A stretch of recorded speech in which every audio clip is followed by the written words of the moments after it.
Hello friends, आज मैं आपके साथ माइक्रो इकोनॉमिक्स का एक टॉपिक डिस्कस करने लगा हूं जो कि बहुत इंपॉर्टेंट है, इलास्टिसिटी ऑफ डिमांड। इसके वेरियस पार्ट्स आएंगे जिसमें एक सीरीज चलाऊंगा जिसमें मतलब छोटे छोटे पार्ट्स इसके सारे के सारे डिस्कस करूंगा। तो चलिए शुरू करते हैं। Elasticity of demand, demand, utility, elasticity, ये सारे के सारे किसकी देन है? मार्शल की देन है। तो बच्चे जब भी मेरे पास पढ़ने आते हैं तो मार्शल को बहुत ज़्यादा कहते हैं कि भाई इसने हमारी ज़िंदगी तबाह कर दी, चैप्टर ऐड कर दिए, मगर इसका फ़ायदा भी तो बहुत है ना। तो चलिए शुरू करते हैं। Elasticity of demand measures the extent to which demand changes due to change in income, price income and price of related goods. तो डिमांड के चैप्टर में हमने किया था कि डिमांड कई चीज़ों से असरदार होती है। इस चैप्टर में हम करेंगे कि डिमांड प्राइस के चेंज होने से कितना चेंज होती है, इनकम के चेंज होने से कितना चेंज होती है, और रिलेटेड गुड्स जो सब्स्टिट्यूट एंड कॉम्प्लीमेंट्री गुड्स है उनके प्राइस के चेंज होने से भी कितना चेंज होती है। तो चलिए नेक्स्ट पेज पे चलते हैं। इसमें 3 टाइप की इलास्टिसिटीज हम डिस्कस करेंगे। सबसे पहला है price elasticity, income elasticity and cross elasticity. यहाँ पे तो मैं इनके मीनिंग डिस्कस कर रहा हूँ, मगर आने वाले वीडियोज में प्राइस इलास्टिसिटी पे डिटेल, फिर इसकी डिग्रीज, ये सारी की सारी चीज़ें डिस्कस करूंगा। वीडियोज सिर्फ 5-5, 7-7 मिनट की होंगी, ज़्यादा लंबी नहीं होंगी। ठीक है, तो सबसे पहले price elasticity of demand. Price elasticity of demand को ईपी कहते हैं। प्राइस इलास्टिसिटी हमें बताता है कि प्राइस के चेंज होने से डिमांड में कितना चेंज आया, उतना ही चेंज आया जितना प्राइस में चेंज हुआ था, या उससे ज्यादा आया, कम आया, बिल्कुल भी नहीं आया, ये सारी चीजों को मेजर करना। तो सिंपल इंग्लिश में it measures the extent to which demand changes due to change in price of concern good. के कंसर्न गुड के प्राइस के चेंज होने से डिमांड में कितना चेंज आएगा, उसे प्राइस इलास्टिसिटी कहते हैं। Next is income elasticity. Income elasticity की शॉर्ट फॉर्म है EY। ठीक है, तो इनकम इलास्टिसिटी हमें बताती है कि इनकम, तनख्वाह में चेंज होने से जो डिमांड है उसमें कितना फर्क पड़ता है। It measures the extent to which demand changes due to change in income of the consumer. कि इनकम ऑफ द कंज्यूमर्स के चेंज होने से डिमांड में क्या चेंज आता है। नेक्स्ट आता है cross elasticity of demand. Cross elasticity of demand हमें बताता है किसी और के प्राइस के चेंज होने से किसी और के डिमांड में क्या फर्क पड़ रहा है। तो क्रॉस इलास्टिसिटी ऑफ डिमांड में it measures the extent to which demand changes due to change in the price of other good या रिलेटेड गुड। ठीक है, आई होप ये आपको छोटी छोटी डेफिनेशंस या मीनिंग समझ आए होंगे। आज मैं आपके साथ price elasticity of demand discuss करूंगा जो कि माइक्रो के कंज्यूमर थ्योरी का बहुत इंपॉर्टेंट पार्ट है। तो सबसे पहले प्राइस इलास्टिसिटी ऑफ डिमांड का आज मैं बताऊंगा आपको डिग्रीज वगैरह क्या होती हैं और इसके मतलब मीनिंग क्या है। तो सबसे पहले it measures the extent to which demand changes as a result of change in price. Demand price के चेंज होने से चेंज होता है, ये तो लॉ ऑफ डिमांड भी बताता है, मगर प्राइस इलास्टिसिटी ऑफ डिमांड हमें बताती है कि प्राइस के चेंज होने से डिमांड में किस हद तक चेंज आएगा, कितना चेंज आएगा, किस एक्सटेंट तक चेंज आएगा प्राइस के चेंज होने से डिमांड में। That is called price elasticity of demand. इसका सिंपल सा फॉर्मूला है प्राइस इलास्टिसिटी ऑफ डिमांड का, percentage change in quantity demanded divided by percentage change in price. आगे ये जो छोटा सा माइनस दिया हुआ है ये इसलिए क्योंकि प्राइस और डिमांड में नेगेटिव रिलेशन होता है।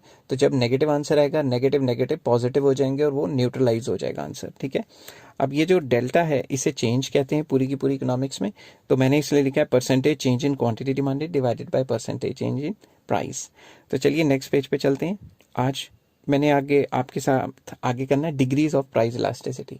There are 5 degrees. डिग्रीज का मतलब क्या होता है पहले ये बताता हूँ कि प्राइस के चेंज होने से डिमांड में तो चेंज आता है, किस हद तक चेंज आता है, कितने तरीके का चेंज आता है, वो हमें बताती हैं डिग्रीज। तो सबसे पहले आ जाती है परफेक्टली इलास्टिक डिमांड। तो परफेक्टली इलास्टिक डिमांड एक ऐसी सिचुएशन है जिसमें अगर प्राइस में ज़रा सा भी चेंज आया तो डिमांड परफेक्टली इलास्टिक है, मतलब डिमांड में बहुत ज़्यादा चेंज आने वाला है। ठीक है, फॉर एग्जाम्पल अगर प्राइस 1% बढ़ गया तो डिमांड क्या पता गिर के 0 ही हो जाए, और क्या पता डिमांड 1% गिर गया, प्राइस 1% गिर गया तो डिमांड बढ़ के इन्फानाइट तक चली जाए। तो इस केस में ज़्यादातर प्राइस फिक्स रहता है और एक फिक्स प्राइस पे परफेक्टली इलास्टिक डिमांड होती है। आप जितनी मर्जी डिमांड बढ़ा सकते हो और जितनी मर्जी डिमांड कम कर सकते हो। इसका मैं एग्जांपल देता हूँ, पहले सिंपल इंग्लिश में चलते हैं। It is a situation when demand is infinite at a prevailing price. एक प्रिवेलिंग प्राइस पे डिमांड इन्फानाइट है। It is a situation where a slightest rise in price causes quantity demanded of a commodity to fall 0 and vice versa. अगर price बढ़ गया हल्का सा, demand 0 भी हो सकती है, और अगर प्राइस गिर गया तो डिमांड इन्फानाइट तक जा भी सकती है। इसका मैं डायग्राम बनाता हूँ आपको। X axis, Y axis point of origin. यहाँ पे एक्स एक्सेस में हमेशा क्वांटिटी डिमांडेड दी जाती है और वाई एक्सेस में प्राइजेस दिए जाते हैं। ये कन्वेंशन है, ये कोई रूल नहीं है। इस केस में जो डिमांड का बनेगी वो पैरेलल टू एक्स एक्सिस बनेगी। तो इस केस में प्राइस तो फिक्स हो गया, इस फिक्स प्राइस पे जितनी मर्जी आप डिमांड करो, इतनी करो इतनी करो इतनी करो, तो इस केस में प्राइस फिक्स रहता है और डिमांड परफेक्टली इलास्टिक, मतलब जितनी मर्जी बढ़ाई भी जा सकती है, जितनी मर्जी कम भी की जा सकती है। तो इसीलिए प्राइस इलास्टिसिटी ऑफ डिमांड इस केस में इनफाइनाइट होती है। तो चलिए नेक्स्ट पे चलते हैं। नेक्स्ट आ जाता है परफेक्टली इन इलास्टिक। जैसा कि नाम है इन इलास्टिक, इन इलास्टिक मतलब कोई चेंज नहीं आएगा प्राइस में, जो मर्जी चेंज आ जाए डिमांड में बिल्कुल भी चेंज नहीं आएगा। तो चलिए इसको सिंपल इंग्लिश में पढ़ते हैं। It is a situation in which change in price causes no change in quantity demanded. Price के चेंज होने से डिमांड में बिल्कुल भी चेंज नहीं आता। In simple words, it is a situation where even substantial change in price, अच्छा खासा प्राइस में चेंज आ भी जाए तो इसमें क्या होता है, इसमें यहाँ से मैंने लीव के स्पेलिंग गलत लिख दी है स्पीड में, लीव द डिमांड अनअफेक्टेड। तो प्राइस के चेंज होने से डिमांड में बिल्कुल भी चेंज नहीं आएगा। इसको मैं सिंपल वर्ड्स में लिखता हूँ, अगर प्राइस बढ़ जाएगा तो भी डिमांड कांस्टेंट है, प्राइस गिर जाएगा तो भी डिमांड कांस्टेंट है। बेसिकली ये कब होता है, जब नेसेसिटीज आती हैं। फॉर एग्जांपल नमक या फिर मेडिसिन, अगर नमक सस्ता हो जाता है तब भी आप उतना ही खाओगे, महंगा हो जाता है तब भी उतना ही खाओगे। ऐसा तो नहीं देखा कि नमक के प्राइस 2 रुपये गिर गए और आपने 10 किलो खाना शुरू कर दिया, ऐसा तो बिल्कुल नहीं हो सकता, ठीक है ना। और मेडिसिन जितनी डॉक्टर ने प्रिस्क्राइब की है उतनी खाओगे। अगर मेडिसिन सस्ती होगी या डिस्काउंट पे मिल रही है तो आप डबल खानी थोड़ा ना शुरू कर दोगे। तो इसका अगर हम डायग्राम बनाएं, X axis Y axis point of origin, यहाँ पे लिखें प्राइस, यहाँ पे लिखें क्वांटिटी डिमांडेड, इसकी जो कर्व बनेगी वो पैरेलल टू वाई एक्सेस बनेगी। ये कहती है कि चाहे प्राइस इतना हो, चाहे प्राइस इतना हो, चाहे प्राइस इतना हो जाए, प्राइस के चेंज होने से डिमांड फिक्स रहेगी, डिमांड में कोई चेंज नहीं आएगा।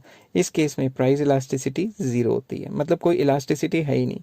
लास्ट केस में क्या होती थी, प्राइस इलास्टिसिटी इनफाइनाइट। तो ये बात याद रखनी है। परफेक्टली इलास्टिक एक एक्सट्रीम कंडीशन है और परफेक्टली इन इलास्टिक भी एक एक्सट्रीम कंडीशन है, जिसमें एक में प्राइस के चेंज होने से डिमांड में अनगिनत चेंज, इनफाइनाइट चेंज, और दूसरे में प्राइस के चेंज होने से डिमांड में बिल्कुल भी चेंज नहीं। तो चलिए तीसरी सिचुएशन पे चलते हैं, unitary elastic demand. Unitary is drive from the word unity, unity का मतलब होता है वन। तो ये एक ऐसी सिचुएशन है जिसमें जितना प्राइस में चेंज आएगा उतना ही डिमांड में चेंज आएगा।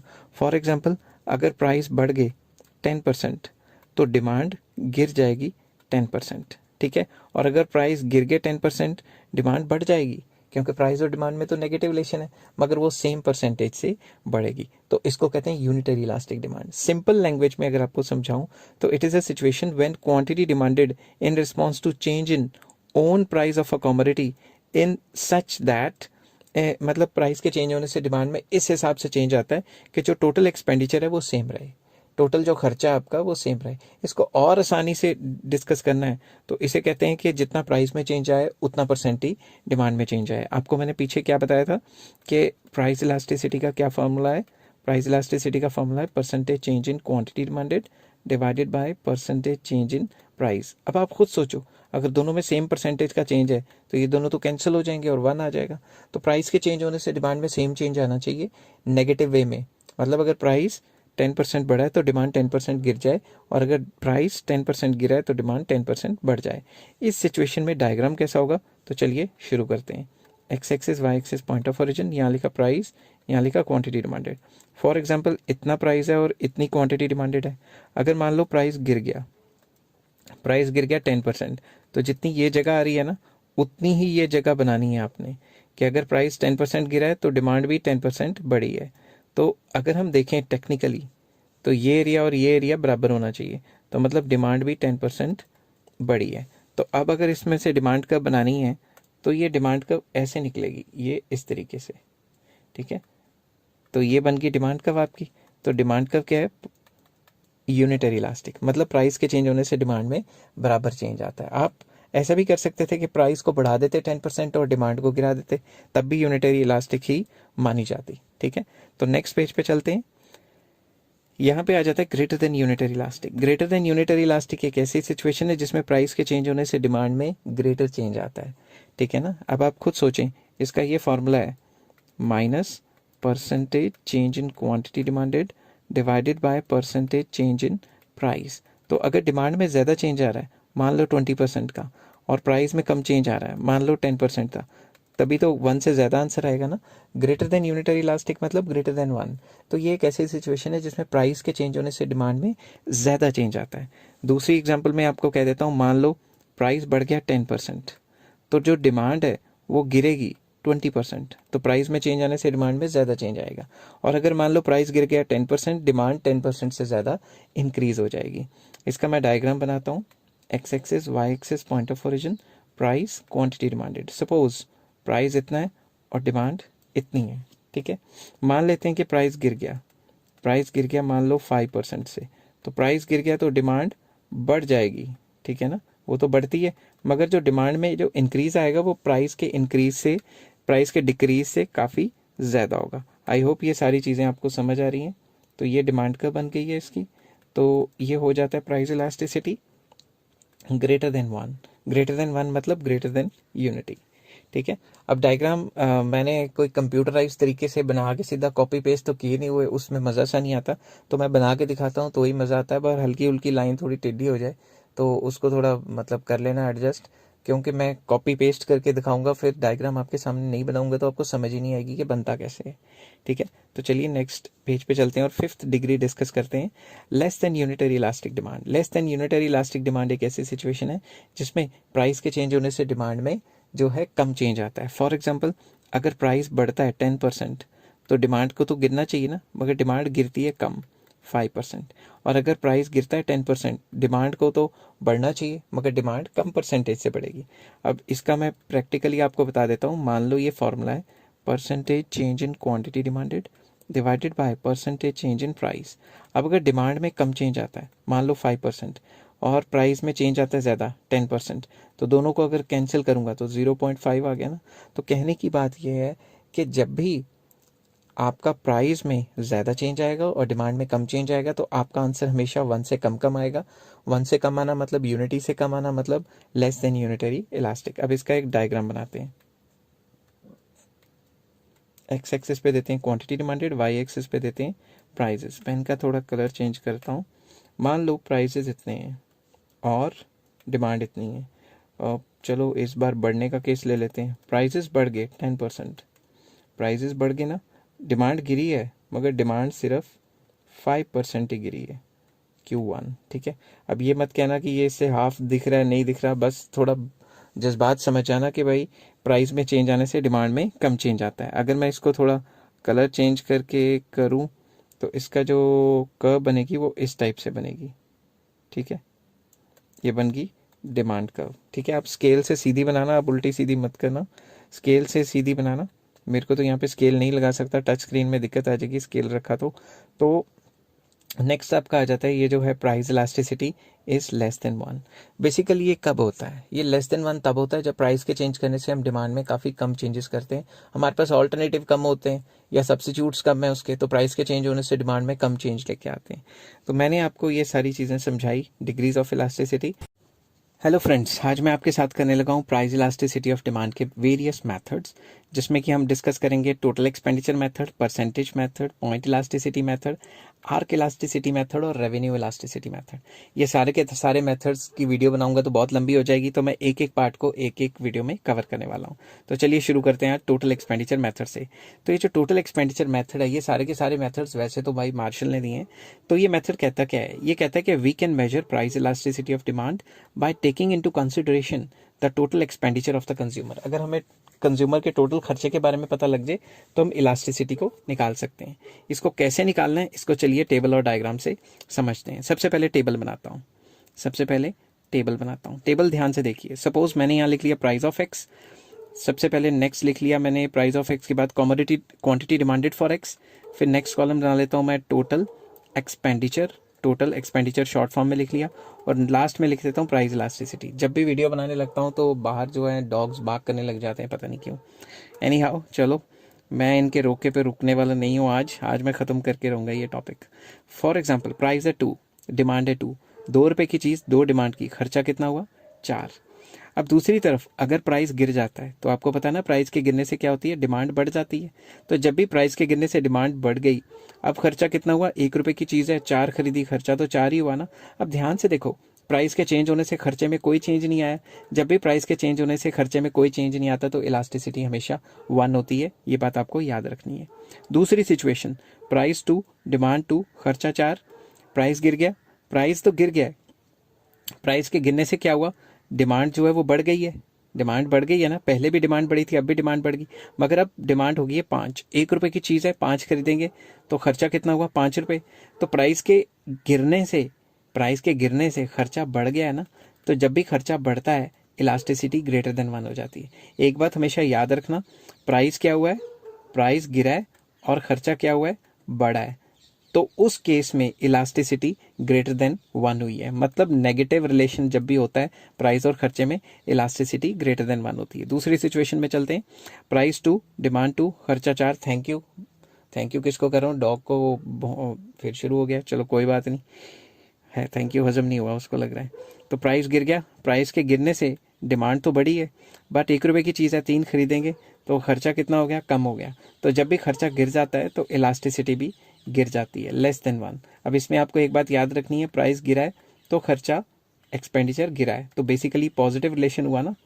तो जब भी पॉजिटिव रिलेशन होता है प्राइस और खर्चे में, इलास्टिसिटी क्या हो जाती है, लेस देन 1। तो ये सारी चीज़ें आपको याद रखनी है। लाइन सीधी नहीं बच सकती क्योंकि टच स्क्रीन में थोड़ा चक्कर रहता है। तो अब इसको हमने 3-4 लाइन्स में एक्सप्लेन करना है। 3-4 लाइन्स में कैसे एक्सप्लेन करेंगे इंग्लिश में, the given table shows that when the price is ₹2, the total quantity demanded या quantity demanded for X good is 2 units and the total expenditure is of ₹4, full stop. With the fall in price up to ₹1, the quantity demanded rises up to 4 units and the total expenditure remains the same. In this situation, elasticity is equal to 1. Price elasticity of demand is equal to 1, full stop. In another situation, with the fall in price up to ₹1, the quantity demanded for X good rises up to 5 units and which leads to rise in the total expenditure from ₹4 to ₹5, which leads to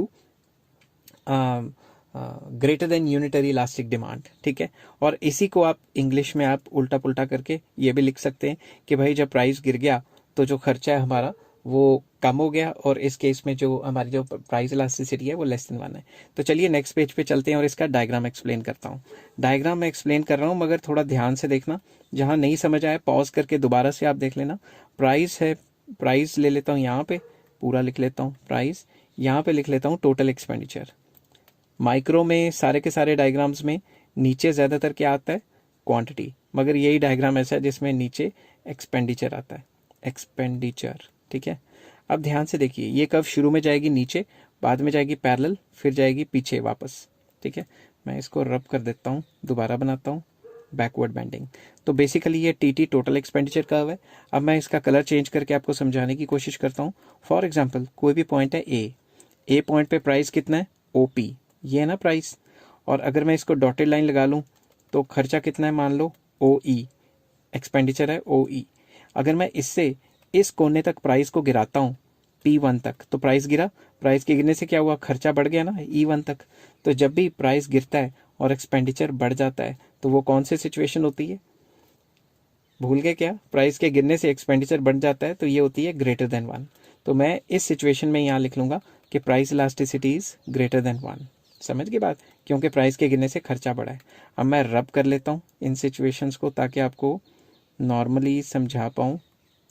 ठीक है, दूसरे case भी तो समझाने हैं, तो अगर ये सारा का सारा इसी में गंद पड़ गया तो फिर आपको वो चीज़ समझ नहीं आएगी। ठीक है, अब मैं दूसरी सिचुएशन पे चलता हूँ। मान लो प्राइस यहाँ C तक गिर गया। ठीक है, प्राइस कितना हो गया, इतना, पहले प्राइस था इतना, अब प्राइस कितना हो गया, इतना। तो एक्सपेंडिचर जो B पे भी वही था और C पे भी वही है। तो इस सिचुएशन में क्या हुआ है, प्राइस तो गिरा है मगर एक्सपेंडिचर क्या रह गया, सेम। तो इस केस में इलास्टिसिटी क्या होगी, इक्वल टू 1, क्योंकि पीछे चलते हैं कि प्राइस के गिरने या बढ़ने से एक्सपेंडिचर पे जब कोई फर्क नहीं पड़ता तो इक्वल टू 1 हो जाता है ना। तो इस केस में ये इक्वल टू 1 हो गया है।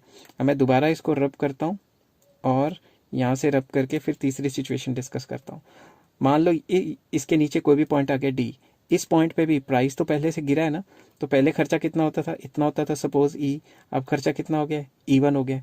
तो इस सिचुएशन में क्या हुआ है कि प्राइस के गिरने से खर्चा भी गिर गया है। तो जब भी प्राइस के गिरने से खर्चा गिर जाता है तो ये वाली सिचुएशन हो जाती है लेस देन 1। प्राइस भी गिर गया और खर्चा भी गिर गया। तो यहाँ पे हम लिख लेते हैं कि इस केस में इलास्टिसिटी क्या है, लेस देन 1। तो आई होप ये सारी चीज़ें आपको समझ आ गई होंगी।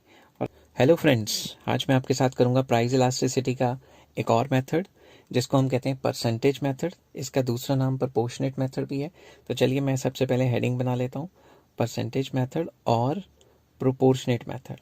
ये मेथड बहुत आसान है और इसके न्यूमेरिकल्स भी आ जाते हैं, अक्सर न्यूमेरिकल्स आते हैं प्रोपोर्शनेट मेथड। और इस फॉर्मूले को बच्चे रट्टा मार लेते हैं और ड्राइव करना सीख नहीं पाते।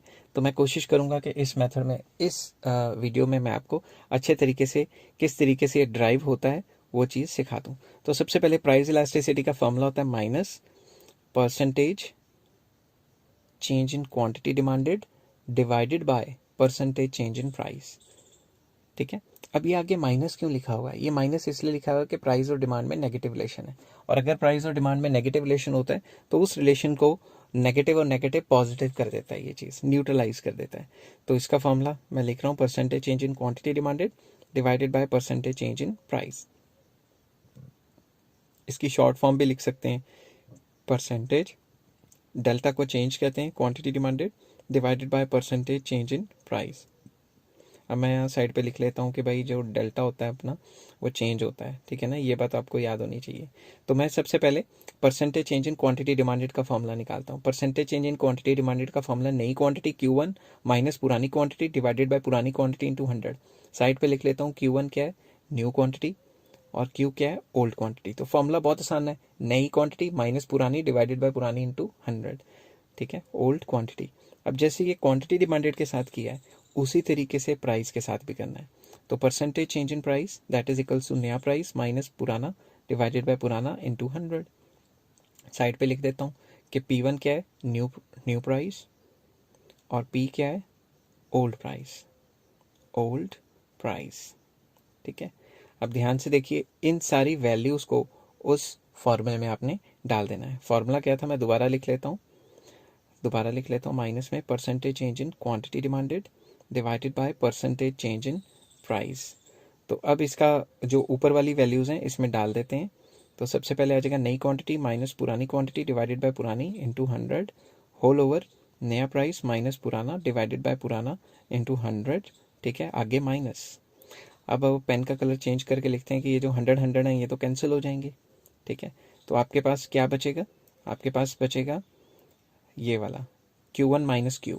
नई क्वांटिटी में से पुरानी निकालेंगे तो चेंज इन क्वांटिटी आ जाएगी। सिमिलरली नया प्राइस माइनस पुराना प्राइस, चेंज इन प्राइस, और आगे माइनस। अब इसको मैं इस तरीके से सिंप्लीफाई करने की कोशिश करूंगा। ठीक है, तो इलास्टिसिटी का ये फॉर्मूला भी बन सकता है, change in Q divided bye Q divided by change in P divided by P। अब इसको, ये जो डिवाइड की फॉर्म में, इसको थोड़ा मल्टीप्लाई की फॉर्म में करते हैं। ठीक है, change in Q divided bye Q multiply by P ऊपर आ जाएगा और चेंज इन P नीचे आ जाएगा। ठीक है, तो इसको इस तरीके से उल्ट पुल्ट कर करके हम एक फॉर्मूला ड्राइव कर लेंगे। तो अब चेंज वाले एक तरफ कर देते हैं, चेंज वाले एक तरफ कर दें तो ये आ जाएगा change in Q change in P एक तरफ आ जाएगा और PQ एक तरफ आ जाएगा। तो जो फाइनल फॉर्मूले की शेप बनेगी वो ये वाली बनेगी, change in Q divided by change in P multiply by P by Q। I hope ये सारी चीज़ें आपको समझ आ रही होंगी। और इसमें न्यूमेरिकल भी आ जाता है, तो न्यूमेरिकल भी आता है, आगे आपको न्यूमेरिकल भी कराऊंगा। तो अगर आपको समझ आ गया है तो प्लीज़ एक चीज़ इंपॉर्टेंट है वो नोट कर लीजिए। ये मेथड कब यूज़ करना है, ये मेथड सिर्फ तभी यूज़ करना है जब प्राइस और क्वांटिटी में स्मॉल चेंजेस आते हैं। मैं लिख लेता हूँ, स्मॉल चेंजेस के केस में ये यूज़ करना है, बड़ी बड़ी चेंजेस के केस में ये यूज़ नहीं होता। This method is used only in situation, तभी यूज़ करना है, इन सिचुएशन वेयर या व्हेन, कुछ भी लिख सकते हो, when change in, where change in, दोबारा लिखता हूँ, price and consequent change in quantity demanded, मतलब प्राइस और क्वांटिटी डिमांडेड में जो भी चेंज आ रहा है आर वेरी स्मॉल। ये मेथड सिर्फ तभी यूज़ करना है जब प्राइस और क्वांटिटी डिमांडेड में स्मॉल चेंजेस आ रहे हैं। ठीक है, आई होप ये चीज़ें समझ आ गई होंगी। हेलो फ्रेंड्स, आज मैं आपके साथ माइक्रो इकोनॉमिक्स के डिमांड के चैप्टर का, इलास्टिसिटी ऑफ डिमांड के चैप्टर का एक टॉपिक डिस्कस करूंगा जिसे कहते हैं पॉइंट इलास्टिसिटी ऑफ डिमांड। अब ये पॉइंट इलास्टिसिटी ऑफ डिमांड होता क्या है? ये मेथड कहता है कि हम डिमांड कर्व पे किसी भी एक पॉइंट पे इलास्टिसिटी निकाल सकते हैं और हर एक पॉइंट पे इलास्टिसिटी अलग अलग होगी, इसलिए हमें अलग अलग तरीके से निकालनी है। तो it is the elasticity calculated on a single point of the demand curve. Simple English में लिखा है, price elasticity of demand is different at different points. अलग अलग पॉइंट पे अलग अलग निकलेगी on the same demand curve. Hence price elasticity of demand is calculated separately for each point. हर एक पॉइंट पे अलग अलग निकलती है। अब इसको दो तरीके से डिस्कस कर सकते हैं। इसके दो सेपरेट मेथड्स हैं इसको निकालने के। किस किस तरीके से निकालते हैं मैं सारा का सारा आपको बताऊंगा नेक्स्ट पेज पे, ठीक है। तो टू सेपरेट मेथड्स हैं इसके, टू सेपरेट हेडिंग्स में डिस्कस करेंगे। एक तो है जी +2 लेवल, जो 12th क्लास में हम करते हैं, स्कूल लेवल पे करते हैं, और एक ग्रेजुएशन लेवल है, वो भी आपको बताऊंगा, और पोस्ट ग्रेजुएशन लेवल, ठीक है। तो सबसे पहले linear demand curve. Linear demand curve में डिमांड कर्व एक स्ट्रेट लाइन होती है। उस केस में इसका फॉर्मूला होता है price elasticity is equals to lower segment divided by upper segment. मतलब लोअर हिस्से को अपर हिस्से से डिवाइड कर दोगे तो आपको इलास्टिसिटी आ जाएगी। ये कैसे निकालते हैं, चलिए शुरू करते हैं। ये आपका है एक्स एक्सिस, ये है वाई एक्सिस, ये है point of origin. X axis पे हमने लिख दिया क्वांटिटी डिमांडेड, वाई एक्सिस पे लिख दिया प्राइस। अब लाइन थोड़ी उल्टी सीधी या फिर थोड़ी सी टेढ़ी बन गई तो माफ करना, क्योंकि स्केल यहाँ पे है नहीं तो मैं सीधी लाइन खींच नहीं सकता, ठीक है। तो मेरी तरफ से पूरी कोशिश रहेगी कि मतलब आपको समझ आ जाए। तो सपोज ये एक डिमांड कर्व है जो एक्स एक्सिस वाई एक्सिस को टच कर रही है, और ये है ए पॉइंट और बी पॉइंट, तो डिमांड कर्व है ए बी, ठीक है। अगर मैं इसमें कोई सेंटर पॉइंट ले लेता हूँ सी, सेंटर पॉइंट, अगर ये पॉइंट सेंटर है तो ये हिस्सा और ये हिस्सा बराबर हो गया आपस में। तो अगर मैं इलास्टिसिटी का फॉर्मूला निकालूं तो वो क्या होता है, lower segment divided by upper segment, lower segment divided by upper segment. तो इसमें लोअर सेगमेंट क्या है, लोअर सेगमेंट इसमें है बीसी, बीसी को सीबी भी लिख सकते हो, बात तो एक ही है। तो लोअर सेगमेंट है ये वाला, ठीक है, तो मैं यहाँ लिख देता हूँ, और ये वाला है अपर सेगमेंट। तो लोअर सेगमेंट है बीसी या सीबी, कुछ भी लिख सकते हो, और अपर सेगमेंट है एसी या सीए। तो ये हो गया ना। अब देखो ये हिस्सा और ये हिस्सा बराबर हैं। जब दोनों के दोनों हिस्से बराबर हैं तो दोनों कैंसिल होकर आंसर 1 नहीं आ जाएगा। समझ आ गई ये बात? तो हमेशा सेंटर पॉइंट पे इलास्टिसिटी 1 होती है, क्योंकि लोअर सेगमेंट अपर सेगमेंट बराबर है और ये आपस में कैंसिल हो जाती हैं। इसको रब करता हूँ ताकि ज़्यादा गचड़ मचड़ यहाँ पे मतलब साफ सफाई हो और यहाँ पे ज़्यादा गंद ना मचे, ठीक है। अब मैं क्या करता हूँ, इसके सी पॉइंट के नीचे कोई भी पॉइंट लेता हूँ। फॉर एग्जाम्पल मैं ले रहा हूँ डी पॉइंट, ठीक है। सी पॉइंट के नीचे कोई भी पॉइंट लेता हूँ, डी पॉइंट, ठीक है। अब डी पॉइंट जब मैं लेता हूँ तो अब इस केस में लोअर सेगमेंट कितना हो गया, इसको रब करता हूँ दोबारा से। लोअर सेगमेंट हमारा हो गया ये कितना आ गया, डी बी या बी डी कुछ भी लिख सकते हो। और अपर सेगमेंट हो गया ये सारा का सारा, अपर सेगमेंट हो गया ए डी, ठीक है। अब ध्यान से देखो, ए डी या डी ए कुछ भी लिख सकते हो। अब लोअर सेगमेंट है छोटा, अपर सेगमेंट है बड़ा, ठीक है। ये क्या है, स्मॉल, और ये क्या है, बिग या लार्ज, कुछ भी लिख सकते हो। अगर किसी भी स्मॉल नंबर को बड़े नंबर से डिवाइड करो तो आंसर तो <<1 ही आता है ना, ठीक है। तो इस सिचुएशन में हमेशा इलास्टिसिटी ऑफ डिमांड जो होगी वो <<1 होगी। तो मैं एरो मार के लिख लेता हूँ, elasticity of demand is <<1। I hope आपको ये चीज़ समझ आ रही होगी। अब मैंने जो गंद डाला है डायग्राम में, मैं थोड़ा साफ करता हूँ इसको और दूसरी सिचुएशंस को डिस्कस करने की कोशिश करता हूँ। अब अगर मैं पहले सी पॉइंट से डी पॉइंट पे आया था, ठीक है। अब अगर मैं डी पॉइंट से उठा के बी पॉइंट पे कर दूं तो इस केस में जो पहले लोअर सेगमेंट थी वो थी बी डी, अब लोअर सेगमेंट खत्म ही हो जाएगी, लोअर सेगमेंट हो जाएगी 0। समझ गई बात? लोअर सेगमेंट कितनी हो जाएगी, 0, क्योंकि लोअर हिस्सा तो मैंने खत्म ही कर दिया ना, डी पॉइंट को उठा के बी पे लिख दिया। और अपर सेगमेंट कितनी हो जाएगी, ये सारी की सारी अपर सेगमेंट हो जाएगी।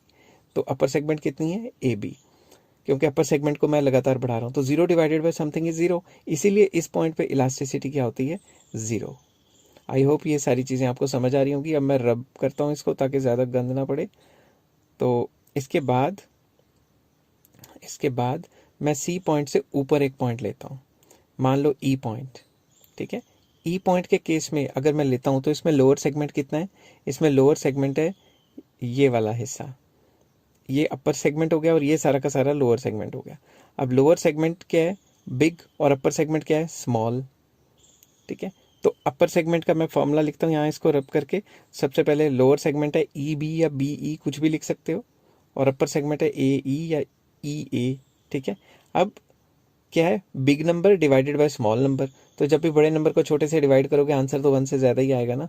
तो इसीलिए अगर हम सेंटर पॉइंट के ऊपर कोई भी पॉइंट लेते हैं तो इस केस में इलास्टिसिटी क्या आती है, greater than 1। Elasticity of demand greater than 1। अब मैं फिर से इसको रब करता हूँ ये सारी चीज़ों को, ताकि थोड़ा मतलब हचड़ पचड़ थोड़ा साफ सफाई हो डायग्राम में। ये मैं सारा का सारा साफ करता हूँ यहाँ से, ठीक है। इसके बाद अब मैं क्या करता हूँ, ये जो ई पॉइंट है इसको उठा के ए पे ले गए, मतलब लोअर सेगमेंट पूरी की पूरी ऊपर तक स्ट्रेच कर दी। तो इस केस में लोअर सेगमेंट क्या हो जाएगी, इस केस में लोअर सेगमेंट ये सारा का सारा, यहाँ से मैं बताता हूँ, ये सारा का सारा लोअर सेगमेंट रह जाएगी। और अपर सेगमेंट क्योंकि हमने ई से ए पॉइंट पे लेके गए थे तो वो खत्म हो जाएगी, जीरो हो जाएगी। और something divided by zero is infinite. तो इसीलिए इस पॉइंट पे प्राइस इलास्टिसिटी क्या होती है, इनफाइनाइट। तो ये सारे पॉइंट्स पे क्या क्या होती है ये मैंने आपको बताई। अब मैं क्या करता हूँ, अब मैं सारा डायग्राम एक बार रब करता हूँ और आपको अच्छे से बना के देता हूँ कि पेपर बुक में किस तरीके से ये बना होता है। मैं ये सारा का सारा रब कर रहा हूँ और एक बार अच्छे तरीके से आपको बना के दिखाता हूँ। ये मैंने रब कर दिया है और ये बन गया आपकी डिमांड कर्व, ठीक है। ए बी लाइन हल्की सी टेढ़ी बन रही है, पर चलो मैं कोशिश कर रहा हूँ कि सीधी बना सकूँ, बट वही है कि इसमें टच स्क्रीन में बड़ा दिक्कत रहती है। तो अगर सी पॉइंट देखें, इस पे इलास्टिसिटी इक्वल टू 1 है, जो कि मैं पहले बता चुका हूँ। इस पॉइंट से लेकर इस पॉइंट के बीच में अगर कोई भी पॉइंट लेते हैं तो उसमें इलास्टिसिटी लेस देन 1 होती है।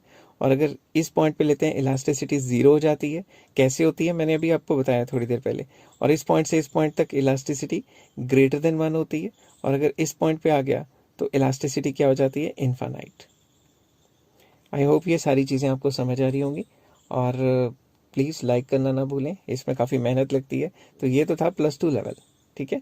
अब +2 लेवल के बाद अगर आपने ज़ोर लगाना है तो +2 लेवल के लिए बहुत सारा है। मगर अगर आपने ग्रेजुएशन लेवल करना है या पोस्ट ग्रेजुएशन लेवल करना है तो how to drive the formula. ये भाई फॉर्मूला निकला कैसे, हमने तो रट्टा मार लिया स्कूल लेवल पे, लोअर सेगमेंट अपर सेगमेंट। अब मैं आपको ड्राइव करके बताता हूँ ये फॉर्मूला निकला कैसे। तो ये graduation level plus masters degree level के लिए ये बहुत इंपॉर्टेंट है, ठीक है। तो चलिए शुरू करते हैं। ये मास्टर डिग्री लेवल के लिए या पीजी मतलब पोस्ट ग्रेजुएशन लेवल के लिए ये बहुत इंपॉर्टेंट है।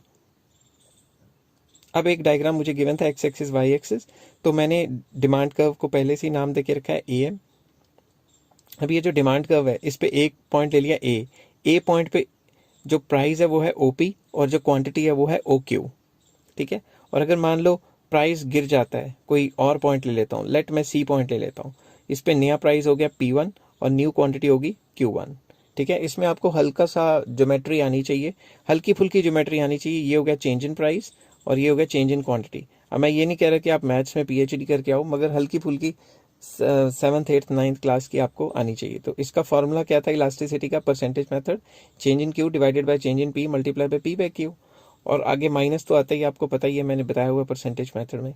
तो चेंज इन Q जो क्वांटिटी है उसमें चेंज कितना आया, जो चेंज इन Q है वो किसके बराबर है, Q1। तो मैं सबसे पहले साइड पे लिखता हूँ ये चीज़ें ताकि आपको थोड़ा सा समझ आ जाए, ठीक है, आपकी आसानी के लिए। चेंज इन Q मतलब क्वांटिटी में कितना चेंज आया, Q1।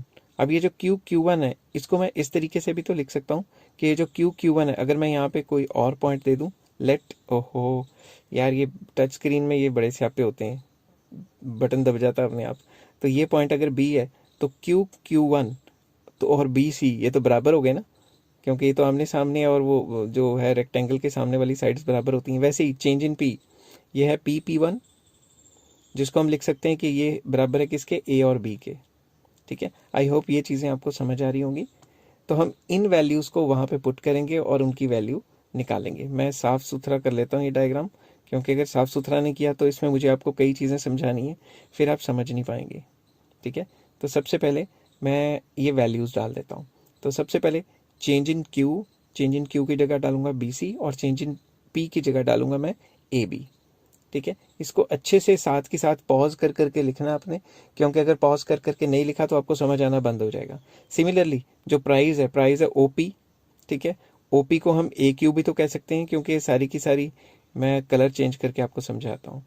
तो ये जो सारा का सारा AQ और ये जो सारा का सारा है OP ये तो बराबर है ना, इसलिए मैंने लिखा है ये, ठीक है। मैं फिर से रब करता हूँ क्योंकि डायग्राम मैंने ज़्यादा गंद नहीं डालना इसमें। तो वैसे ही अगर मैं क्वांटिटी देखूं तो क्वांटिटी कितनी है, कलर चेंज करता हूँ, इधर कलर को करते हैं ब्लू, ठीक है। तो क्वांटिटी कितनी है, क्वांटिटी है आपकी सारी की सारी ओ, यहाँ से रब करता हूँ, क्वांटिटी है सारी की सारी ओ क्यू, ठीक है। ओ क्यू को हम पी ए या ए पी भी कह सकते हैं, कैसे कह सकते हैं वो मैं बताता हूँ। ओ क्यू क्वांटिटी कौन सी है, ये वाली क्वांटिटी, ठीक है। तो ये क्वांटिटी और ये जो ए पी है या पी ए, ये दोनों के दोनों तो बराबर हैं, तो इनकी वैल्यू मैं इस तरीके से भी लिख सकता हूँ। अब आपने क्या करना है, ये जो 4 वैल्यूज़ मैंने निकाली हैं, ये चारों की चारों वैल्यू इलास्टिसिटी के फॉर्मूले में डाल देनी है। चेंज इन क्यू के हो माइनस आ गया, इज इक्वल टू डाल के लिखता हूँ, इज इक्वल्स टू, फिर लिखता हूँ माइनस। तो चेंज इन क्यू की जगह लिखिए B C, change in P की जगह लिखिए A B, multiply by price आ गया A Q, divided by quantity आ गई ए पी। यहाँ तक आपको समझ आ गया? अगर नहीं समझ आ गया तो पॉज कीजिए और दोबारा से देखिए, ठीक है, क्योंकि आज मैंने ये ख़त्म करके ही छोड़ना है, आपको समझा के ही छोड़ना है। अब देखिए triangle A B C is similar to triangle A Q N, N लिखना था, ये डी लिखा गया, एन लिख देता हूँ, ए क्यू एन। अब देखिए ध्यान से, ये कौन सा फॉर्मूला है, ए बी सी, मैं पॉइंट्स लगा दूंगा ए, ठीक है, और कलर चेंज करता हूँ इसका थोड़ा, ये वाला ट्राइंगल, ठीक है, ये वाला जो ट्राइंगल है, और ये ट्राइंगल ए क्यू एन कौन सा है, ये वाला ट्राइंगल, ए तो ये वाली होगी साइड, ठीक है, और क्यू ये वाली साइड होगी, और एन ये वाली साइड। तो ये जो छोटा ट्राइंगल है ए बी सी और जो बड़ा ट्राइंगल है ए क्यू एन, ये सिमिलर है। सिमिलर ट्राइंगल्स कब होते हैं, जब कोई भी दो ट्राइंगल्स की जो एंगल्स हैं, दो एंगल्स वो बराबर हो जाते हैं तो सिमिलर हो जाते हैं। और आपको ये ज्योमेट्री के रूल्स हैं, ये पता होने चाहिए कि दो एंगल्स बराबर होने से ट्राइंगल सिमिलर हो जाते हैं, और सिमिलर ट्राइंगल्स की जो साइड्स की रेशो होती है वो बराबर होती है। तो मैं लिख देता हूँ, the ratio of sides of similar triangles are equal. Equal का मतलब ये होता है कि अगर सिमिलर ट्राइंगल्स की जो साइड्स हैं उसको डिवाइड करें तो आंसर सेम आता है, सारी साइड्स को डिवाइड करें तो आंसर सेम आता है। किस तरीके से होता है ये मैं भी करके बताता हूँ, बट अगर आपको नहीं समझ आ रहा तो आपने ज्योमेट्री में मतलब स्कूल लेवल पे कुछ नहीं किया हुआ, ठीक है, आपको मेहनत करनी चाहिए थी। तो सबसे पहले मैं यहाँ लिखता हूँ बी सी, इसको रब कर लेता हूँ ताकि ज़्यादा गंद ना डले। बी सी मतलब ये जो ट्राइंगल है ये वाली side, divided by A B मतलब ये वाली side. It is equal to बड़े ट्राइंगल की ये वाली साइड और बड़े ट्राइंगल की ये वाली साइड, ठीक है, इसका बेस और उसका परपेंडिकुलर लिया है, तो इट इज इक्वल टू ये वाले ट्राइंगल का बेस जो है क्यू एन, ठीक है, ये वाला, और क्यू एन डिवाइडेड बाय उसका परपेंडिकुलर क्या है, ए क्यू। हम हाइपोटेन्यूज भी ले सकते थे मगर वो फिलहाल हमें चाहिए नहीं। आई होप ये चीज़ें आपको समझ आ रही हैं। साथ के साथ अगर नहीं समझ आ रही 2 बार 3 बार 4 बार देखो, वैसे एक आधी बार मशहूरी चलेगी तो मुझे 1-2 पैसे मिलते हैं, मुझे कोई करोड़ों रुपए नहीं मिलते, तो आप पॉज करके देख सकते हो, ठीक है। तो अब मैंने इसको इसके इक्वल प्रूफ कर दिया है, ठीक है। अब मैं आगे चलता हूँ और इसकी वैल्यू, इलास्टिसिटी की वैल्यू इधर डालने की कोशिश करता हूँ, क्योंकि B C by A B तो Q N by A Q है ना। तो मैं पुराने इलास्टिसिटी के फार्मूले में जो B C by A B है उसकी जगह Q N divided by A Q डालूंगा, ठीक है। तो इस तरीके से डाल के मैं इसको ख़त्म करने की कोशिश करूंगा ताकि जितना जल्दी क्वेश्चन ख़त्म हो उतना ही अच्छा है। तो ये मैंने ए क्यू डाल दिया, ठीक है, और दूसरी साइड तो A Q divided by A P है ही, ठीक है। अब ये ए क्यू हो गया, इसको मैं कर देता हूँ कैंसिल, ठीक है ना, यहाँ से ए क्यू कैंसिल हो गया और आपके पास क्या बचा, Q N divided by A P, sorry, अब ये चीज़ आपके पास बच गई है। अब इसके बाद आगे क्या करेंगे, ये वाले ट्राइंगल की ये वाली साइड और ये वाली साइड आई है हमारे पास, तो Q N divided by A P. अब हम क्या करेंगे, ये दो ट्राइंगल्स फिर से लेंगे। कौन कौन से ट्राइंगल लेंगे मैं पहले रब कर देता हूँ, क्योंकि साफ सफाई बहुत ज़रूरी है, नहीं तो डायग्राम बहुत ख़राब हो जाएगा। फिर से हम दो ट्राइंगल्स लेते हैं, मैं यहाँ लिख देता हूँ कलर चेंज करके, triangle A Q N is similar to triangle M P A. तो ये ट्राइंगल ए क्यू एन तो हमने मार्क किया हुआ है। अब ये एम पी ए क्या है, एम पी ए वाला ये वाला ट्राइंगल है, ये देखो, ये जो ऊपर वाला छोटा ट्राइंगल नहीं बन रहा, ये एम पी ए, ये वाला ट्राइंगल। ये दोनों ट्राइंगल भी सिमिलर हैं। सिमिलर मतलब इनकी साइड्स की रेशो बराबर है, क्योंकि इनके दो एंगल बराबर हैं, एक 90 डिग्री का और एक जो सेम रे पे, ठीक है। वो लिखने की जरूरत नहीं है, मैथ्स तो है नहीं है, बट इसकी साइड्स की रेशो बराबर है।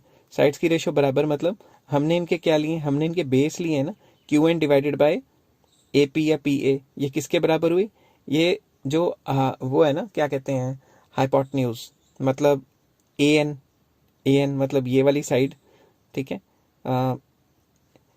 Q N divided by P A, it is equals to A N divided by A M, ठीक है।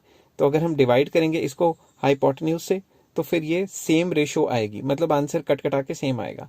तो ये जो इलास्टिसिटी है इसका फॉर्मूला क्या बना, इसका फॉर्मूला कट कटा के बना, क्योंकि Q N divided by A P था और Q N divided by A P A N divided by A M है। अब खुद सोचो, जो ए एन है ये है लोअर सेगमेंट और ए एम है ये है अपर सेगमेंट। आई होप ये समझ आ गया आपको, और अगर नहीं समझ आया पॉज करके 2-3 बार लिखोगे तो समझ आ जाएगा। नेक्स्ट चलते हैं नॉन लीनियर डिमांड कर्व, जो ग्रेजुएशन लेवल पे आता है। अगर आपकी डिमांड कर्व नॉन लीनियर है तो इस केस में क्या करना है, सिंपल इंग्लिश में मैंने लिखा है, when the demand curve is non linear then to know the price elasticity at any point on the demand curve a tangent is drawn. जिस पॉइंट पे इलास्टिसिटी निकालनी है उस पर टेंजेंट बनाओ। मैं आपको एग्जांपल समझाता हूँ। फॉर एग्जांपल नीचे क्वांटिटी डिमांडेड है और इस साइड प्राइस है और डिमांड कर्व नॉन लीनियर है। एक नॉन लीनियर से डिमांड कर्व बना लेते हैं जो स्ट्रेट लाइन नहीं है। For example this is the non linear demand curve. मैं लिख लेता हूँ, डिमांड कर्व को नाम दे देता हूँ डी डी। और अगर इस पॉइंट पे हमने इलास्टिसिटी निकालनी है, फॉर एग्जांपल मुझे इलास्टिसिटी निकालनी है इस पॉइंट पे और ये पॉइंट का नाम है लेट ए, तो मैं ए पॉइंट पे एक टेंजेंट खींचूंगा। ए पॉइंट पे स्केल लेके एक टेंजेंट खींचूंगा। टेंजेंट एक ऐसी लाइन होती है जो ए पॉइंट को टच करके जा रही है, ठीक है। तो इसका नाम मैं दे देता हूँ लेट एम, या कोई भी दे दो, बी सी दे दो, ठीक है। अब दिमाग से सोचो, फॉर्मूला क्या था इलास्टिसिटी का, इलास्टिसिटी का फॉर्मूला था हमारा lower segment divided by upper segment, lower segment divided by upper segment, ठीक है।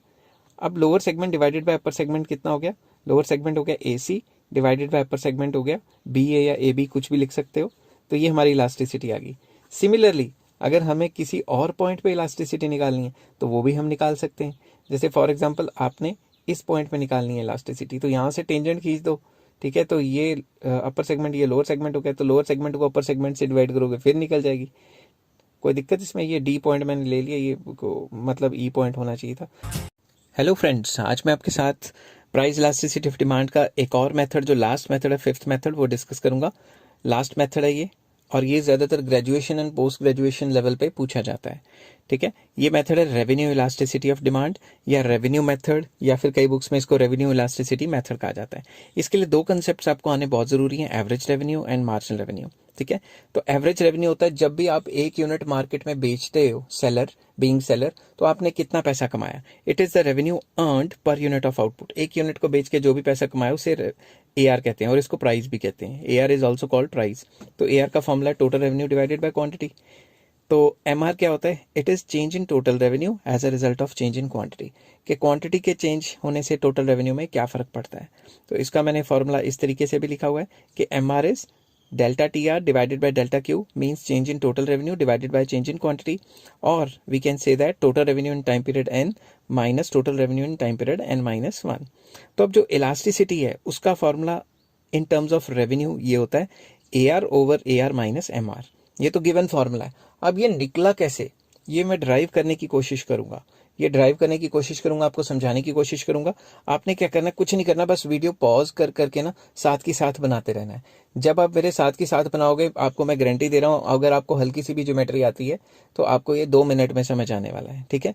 इसकी डेरिवेशन में डिस्कस करने वाला हूँ, तो आप प्लीज कॉपी और पेन लेके बैठ जाइए, और जैसे जैसे मैं करता हूँ उसको पॉज करके सेम टू सेम मेरे साथ करते रहिए, और आपको 100% समझ आएगा, ठीक है। तो सबसे पहले मैं एक डायग्राम बनाता हूँ, X axis Y axis point of origin. यहाँ पे मैं बनाता हूँ क्वांटिटी डिमांडेड, दूसरी साइड लिखता हूँ प्राइस, एक डिमांड कर्व बनाता हूँ। ये बन गया हमारी डिमांड कर्व ए बी, और इस पे कोई भी एक पॉइंट ले लेता हूँ, जरूरी नहीं मैंने सेंटर पे लेना है, सेंटर से मैंने हल्का सा ऊपर लिया C। अब ये जो C पॉइंट है, इस पे अगर मैंने इलास्टिसिटी निकालनी है, आपको याद है ना फॉर्मूला मैंने जो पिछले मेथड में करवाया था, lower segment divided by upper segment. अगर नहीं याद तो आप प्लीज पीछे जाइए और पॉइंट इलास्टिसिटी की वीडियो देखें, ठीक है। वो भी 5-7 मिनट में ही आपको समझ आ जाएगी। कोई मैंने 2-2 घंटे की वीडियोस नहीं बनाता मैं, क्योंकि बच्चे बोर हो जाते हैं। तो लोअर सेगमेंट है BC और अपर सेगमेंट है AC, तो BC डिवाइडेड बाय AC, ठीक है। तो ये तो हो गया फॉर्मूला, ठीक है। अब मैं इसको हटा देता हूँ क्योंकि इसमें बहुत ज़्यादा जो है गचड़ मचड़ नहीं होना चाहिए। ओहो यार, ये ना डिजिटल पेन की ऐसी की तैसी ये बीच बीच में सबको डिलीट भी हो जाता है, ठीक है। तो ये सी पॉइंट। अब सी पॉइंट पे अगर मैं ये क्या कहते हैं सॉरी प्राइस और क्वांटिटी ले लूँ, तो ये प्राइस आ गया और ये क्वांटिटी होगी। अब यहाँ से आपकी मेन चीज़ें शुरू होगी। अब देखो, triangle A P C is similar to triangle C Q B, ठीक है। ये सिमिलर क्यों है मैं बता देता हूँ आपको, मगर आपको ये याद करने की जरूरत नहीं है। ये वाला ट्राइंगल और ये वाला ट्राइंगल सिमिलर है, ठीक है। सिमिलर क्यों होते हैं? क्योंकि ये वाला जो एंगल है, मैं यहाँ बना देता हूँ, ये वाला एंगल और ये वाला एंगल बराबर है, क्योंकि एंगल ऑन द सेम रे। और ये 90 डिग्री 90 डिग्री, दो एंगल सेम हो जाते थे दो ट्राइंगल्स के, तो ट्राइंगल सिमिलर हो जाते थे। सिमिलर का मतलब इक्वल नहीं होता, इक्वल का मतलब तो कॉन्ग्रेंट होता है ना। तो ये दोनों ट्राइंगल सिमिलर हैं। और आपको 7th 8th में टीचर जो है वो, अगर आप अच्छे स्टूडेंट हो तो आपको प्यार से समझाती होगी। मैं तो बहुत बुरा स्टूडेंट था, मेरे को तो मार मार के समझाते थे टीचर कि भाई ratio of the sides of similar triangles are equal. अगर सिमिलर ट्राइंगल्स की साइड को डिवाइड करें तो उनका आंसर सबका सेम आता था। मेरे को बड़ी मार पड़ती थी मैथ की टीचर से, क्योंकि मैं ध्यान नहीं देता था क्लास में, ठीक है। तो चलो, स्कूल में तो ऐसा होता ही है।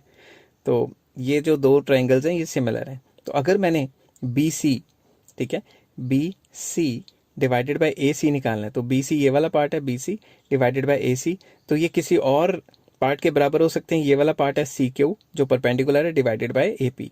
ये नीचे वाला बेस भी ले सकते हैं, B Q divided by P C, ये भी ले सकते हैं, मगर मुझे ये चाहिए ही नहीं, ठीक है ना। अब इससे पहले कि यहाँ बहुत ज़्यादा गंद मच जाए, मैं इसको साफ सफाई करूँगा थोड़ी, ताकि आपको बाद वाला डायग्राम भी समझ आता रहे, क्योंकि साफ सफाई करनी बहुत ज़रूरी है। साथ के साथ कभी कभी साफ सफाई के चक्कर में मेन कर्व्स उड़ जाती हैं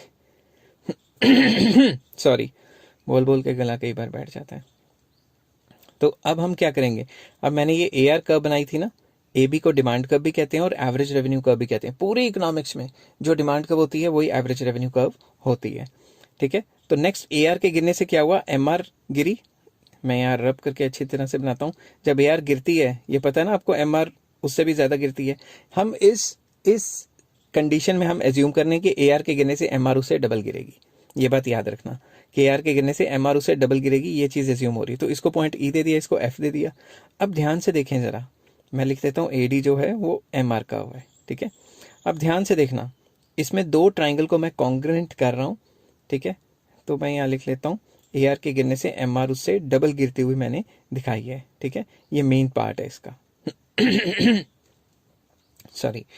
अब मैं लिखता हूँ ट्राइंगल, पहले कलर चेंज करता हूँ, और ये वाला ट्राइंगल और ये वाला ट्राइंगल हूबहू सेम है। सेम मतलब कॉन्ग्रुएंट, ठीक है। तो पेंसिल का कलर चेंज करता हूँ, लिखता हूँ triangle A P E is congruent to triangle C E F. कैसे कॉन्ग्रुएंट है वो समझाने की कोशिश करता हूँ, ठीक है। कॉन्ग्रुएंट तब होता है जब दो ये एंगल बराबर हो गया, ये एंगल वर्टिकली अपोजिट एंगल बराबर हो गए, और ये साइड, ये वाली साइड जो है सी ई, ओहो यार ये टच स्क्रीन में बड़ा स्यापा रहता है, हल्का सा दब जाए कुछ और खुल जाता है, ठीक है। तो ये दोनों साइड्स बराबर हैं, क्योंकि उसके गिरने से वो डबल गिरती है ना, तो जब डबल गिरती है तो ये साइड्स आपस में बराबर आ जाएंगी। तो हमें रीजन लिखने की जरूरत नहीं है, क्योंकि ज्योमेट्री का पेपर थोड़ना है, तो हमें तो बस ये बताना है कॉन्ग्रुएंट है। और अगर ये कॉन्ग्रुएंट है तो इसकी ये साइड ए पी, इसकी ये साइड सी एफ के बराबर आ गई, ठीक है। तो अब मैं थोड़ी साफ सफाई कर लेता हूँ, साफ सफाई कर लेता हूँ, क्योंकि इसके बगैर हमारा काम चलेगा नहीं। ओहो यार, वही जो मैंने आपको कहा था ना कि ये साफ सफाई करने के चक्कर में ना वो कर्व ही उड़ जाती है। तो ये मैंने चलो दोबारा बना ली, ठीक है। तो इस तरीके से हमने ये प्रूव कर लिया कि ये जो एपी साइड है, ये जो साइड है ये किसके बराबर है, सी एफ के। अब मैं एक और चीज़ लिखता हूँ, अगर मैंने सी एफ निकालनी है तो मैं ये जो पूरी की पूरी साइड है सी क्यू मैं लिख लेता हूँ, माइनस करके ये वाली जो साइड है ये पूरी साइड माइनस एफ क्यू, ये भी तो लिख सकते हैं, क्योंकि ये जो पूरी साइड है ये दो पार्ट्स में बनी हुई है। तो सी एफ निकालने के लिए ये पूरी की पूरी C Q minus F Q, समझ की बात। ये साइड निकालने के लिए पूरी साइड में से ये चीज़ माइनस करेंगे तो निकल जाएगी। तो इसलिए मैंने ये फॉर्मूला लिखा है, इसको भी मैं साफ कर लेता हूँ। अब मैं चलता हूँ, यहाँ तक था बस, और कुछ नहीं है इसमें, बाकी सब आसान है। शुरू में प्राइस इलास्टिसिटी का फॉर्मूला था बी सी बाई ए सी, फिर हमने सेकेंड में प्रूव किया बी सी बाई ए सी किसके बराबर है, C Q by A P के। अब ये जो C Q by A P है AP की जगह CF डाल दिया हमने, और नीचे फिर क्या किया, CF is equal to CQ divided by FQ, CQ divided by FQ। अब ये जो CQ है, यहाँ फिर से लिखता हूँ प्राइस इलास्टिसिटीज, ये जो CQ है, CQ क्या है, मैं कलर चेंज करता हूँ फिर से थोड़ा हचड़ पचड़ हो जाएगा। ये CQ है, ये CQ किस चीज़ को टच कर रही है, ये पूरी की पूरी जो लाइन है ये AR कर्व को टच कर रही है, ठीक है। तो ये AR कर्व को टच कर रही है, तो ये क्या हुई, AR divided by again CQ AR, ठीक है, माइनस FQ। कलर चेंज करता हूँ, FQ क्या पोर्शन है, FQ तो ये वाला पोर्शन है ना, ये वाला, तो ये कौन सी कर्व को टच कर रही है, MR को, तो ये क्या हुआ, MR, ठीक है। तो ये आपका फॉर्मूला ड्राइव हो गया AR over AR minus MR। इस तरीके से फॉर्मूला ड्राइव किया जाता है। अब कई बच्चे अभी भी कंफ्यूज होंगे, भाई ये AR MR कैसे हो गया, उनके लिए मैं एक रफ सा डायग्राम बनाता हूँ।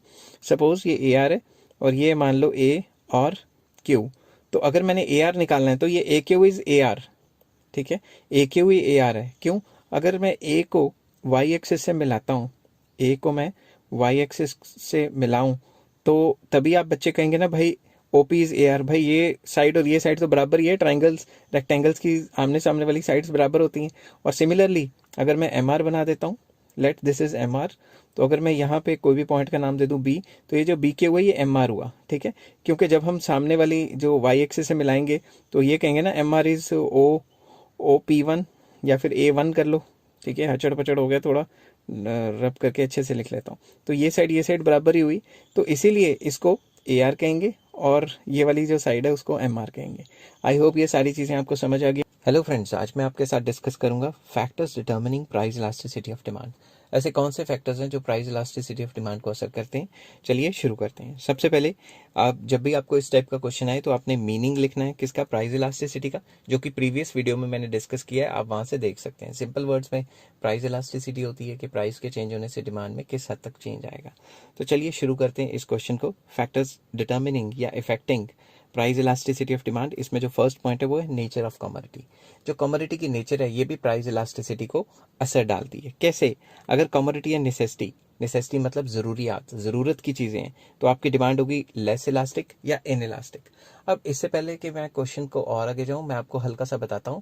यहाँ पे इलास्टिक का मतलब है फ्लेक्सिबल, मतलब आप चेंज कर सकते हो, और लेस इलास्टिक या इन इलास्टिक का मतलब है, लेस इलास्टिक मतलब कम चेंज होगी, इन इलास्टिक मतलब बिल्कुल चेंज नहीं होगी, मोर इलास्टिक का मतलब ज्यादा चेंज हो सकती है। ये चीजें दिमाग में रखोगे तो आपको ये क्वेश्चन 2 मिनट में क्लियर हो जाएगा।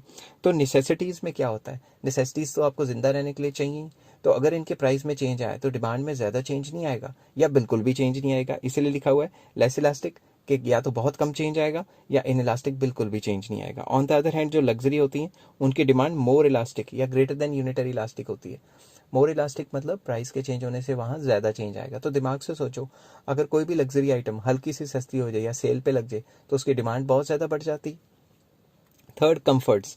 कंफर्ट्स की डिमांड क्या होती है, इलास्टिक, मतलब जितना उनके प्राइजेस में चेंज आएगा उतना ही उनकी डिमांड में चेंज आएगा। तो चलिए नेक्स्ट पेज पे चलते हैं और सेकंड पॉइंट डिस्कस करते हैं, अवेलेबिलिटी ऑफ सब्स्टिट्यूट्स। कोई भी गुड जिसके सब्स्टिट्यूट्स अवेलेबल हैं उसकी डिमांड क्या होगी सॉरी, बोल बोल के गला बैठ जाता है, उसकी डिमांड क्या होगी, इलास्टिक, बल्कि मोर elastic, flexible. For example Pepsi and Coke. अब किसी भी गुड के सब्स्टिट्यूट अवेलेबल होते हैं तो अगर उसका प्राइस में हल्का सा चेंज आता है तो डिमांड में ज्यादा चेंज आता है। एग्जाम्पल पेप्सी और कोक की ले लेता हूँ कि अगर पेप्सी के प्राइस में हल्का सा चेंज आया तो उसकी डिमांड में चेंज आ जाएगा। क्यों, क्योंकि कोक अवेलेबल है ना।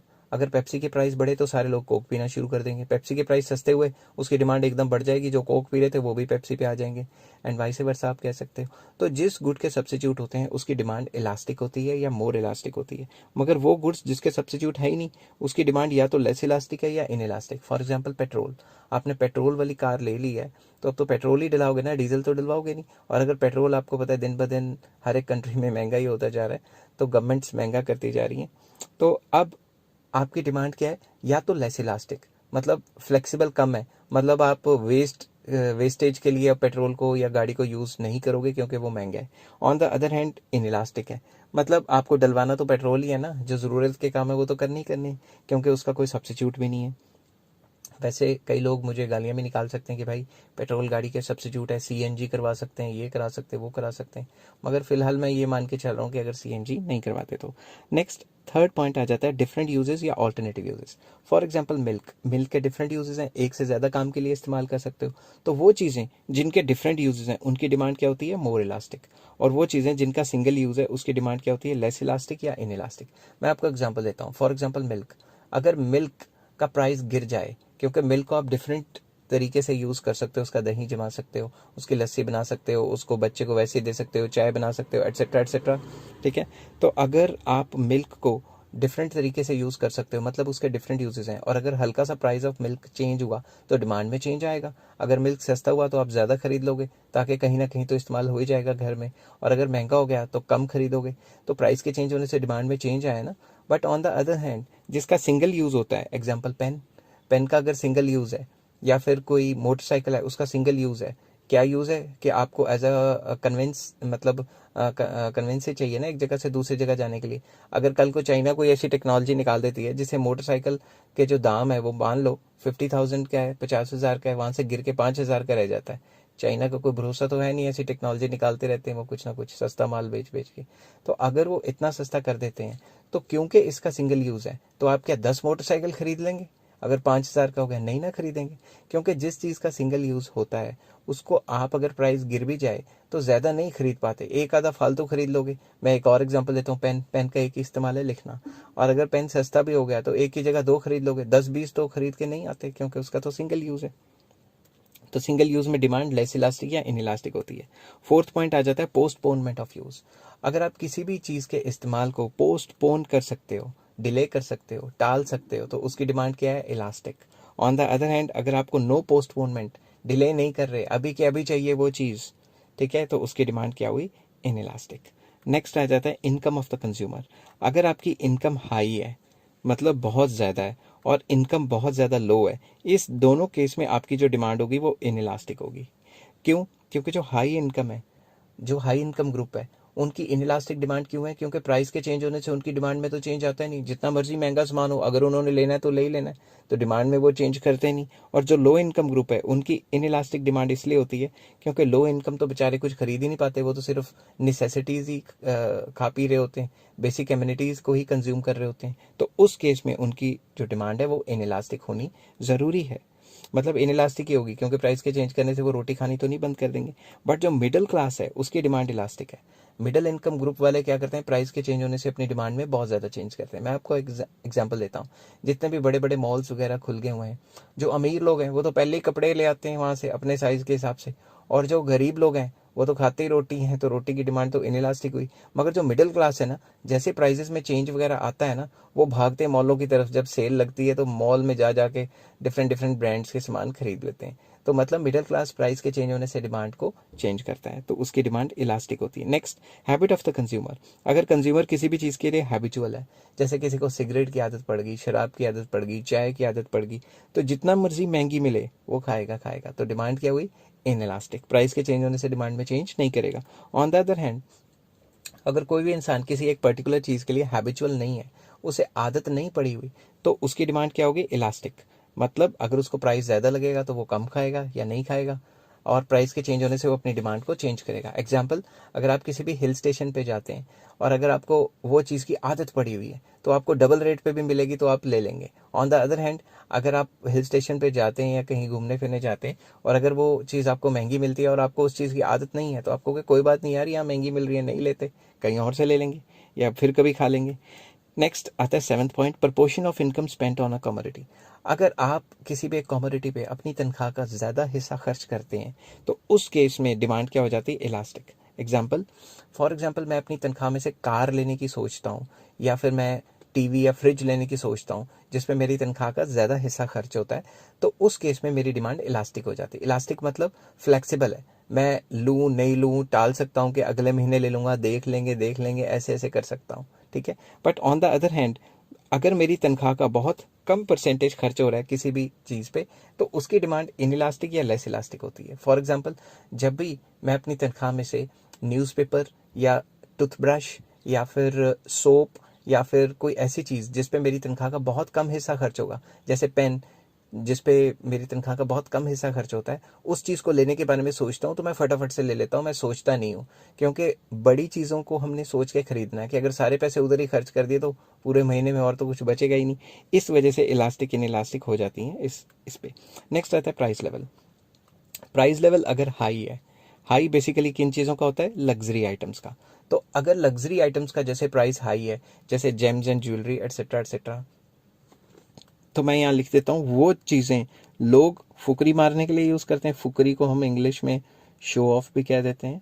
तो वो चीज़ें जिनके प्राइजेस हाई होते हैं और लोगों के दिमाग में थिंकिंग है कि हमने शो करना है या फुकरी मारनी है अपनी, तो उस केस में डिमांड इनइलास्टिक हो जाती है। जैसे लोग सोना चांदी हीरे जवाहरात, कॉस्टली कार्स, कॉस्टली फ़ोन्स खरीदते हैं जो कि लग्जरी आइटम्स में आ जाते हैं, तो वो क्या होते हैं, इनइलास्टिक डिमांड। लोग खरीदते हैं क्योंकि बेसिकली ये चीज़ कौन खरीदता है, ये चीज़ खरीदता है रिच है, तो उसकी डिमांड इनइलास्टिक ही होती है, उसने खरीदनी है। नेक्स्ट आ जाता है लो प्राइस।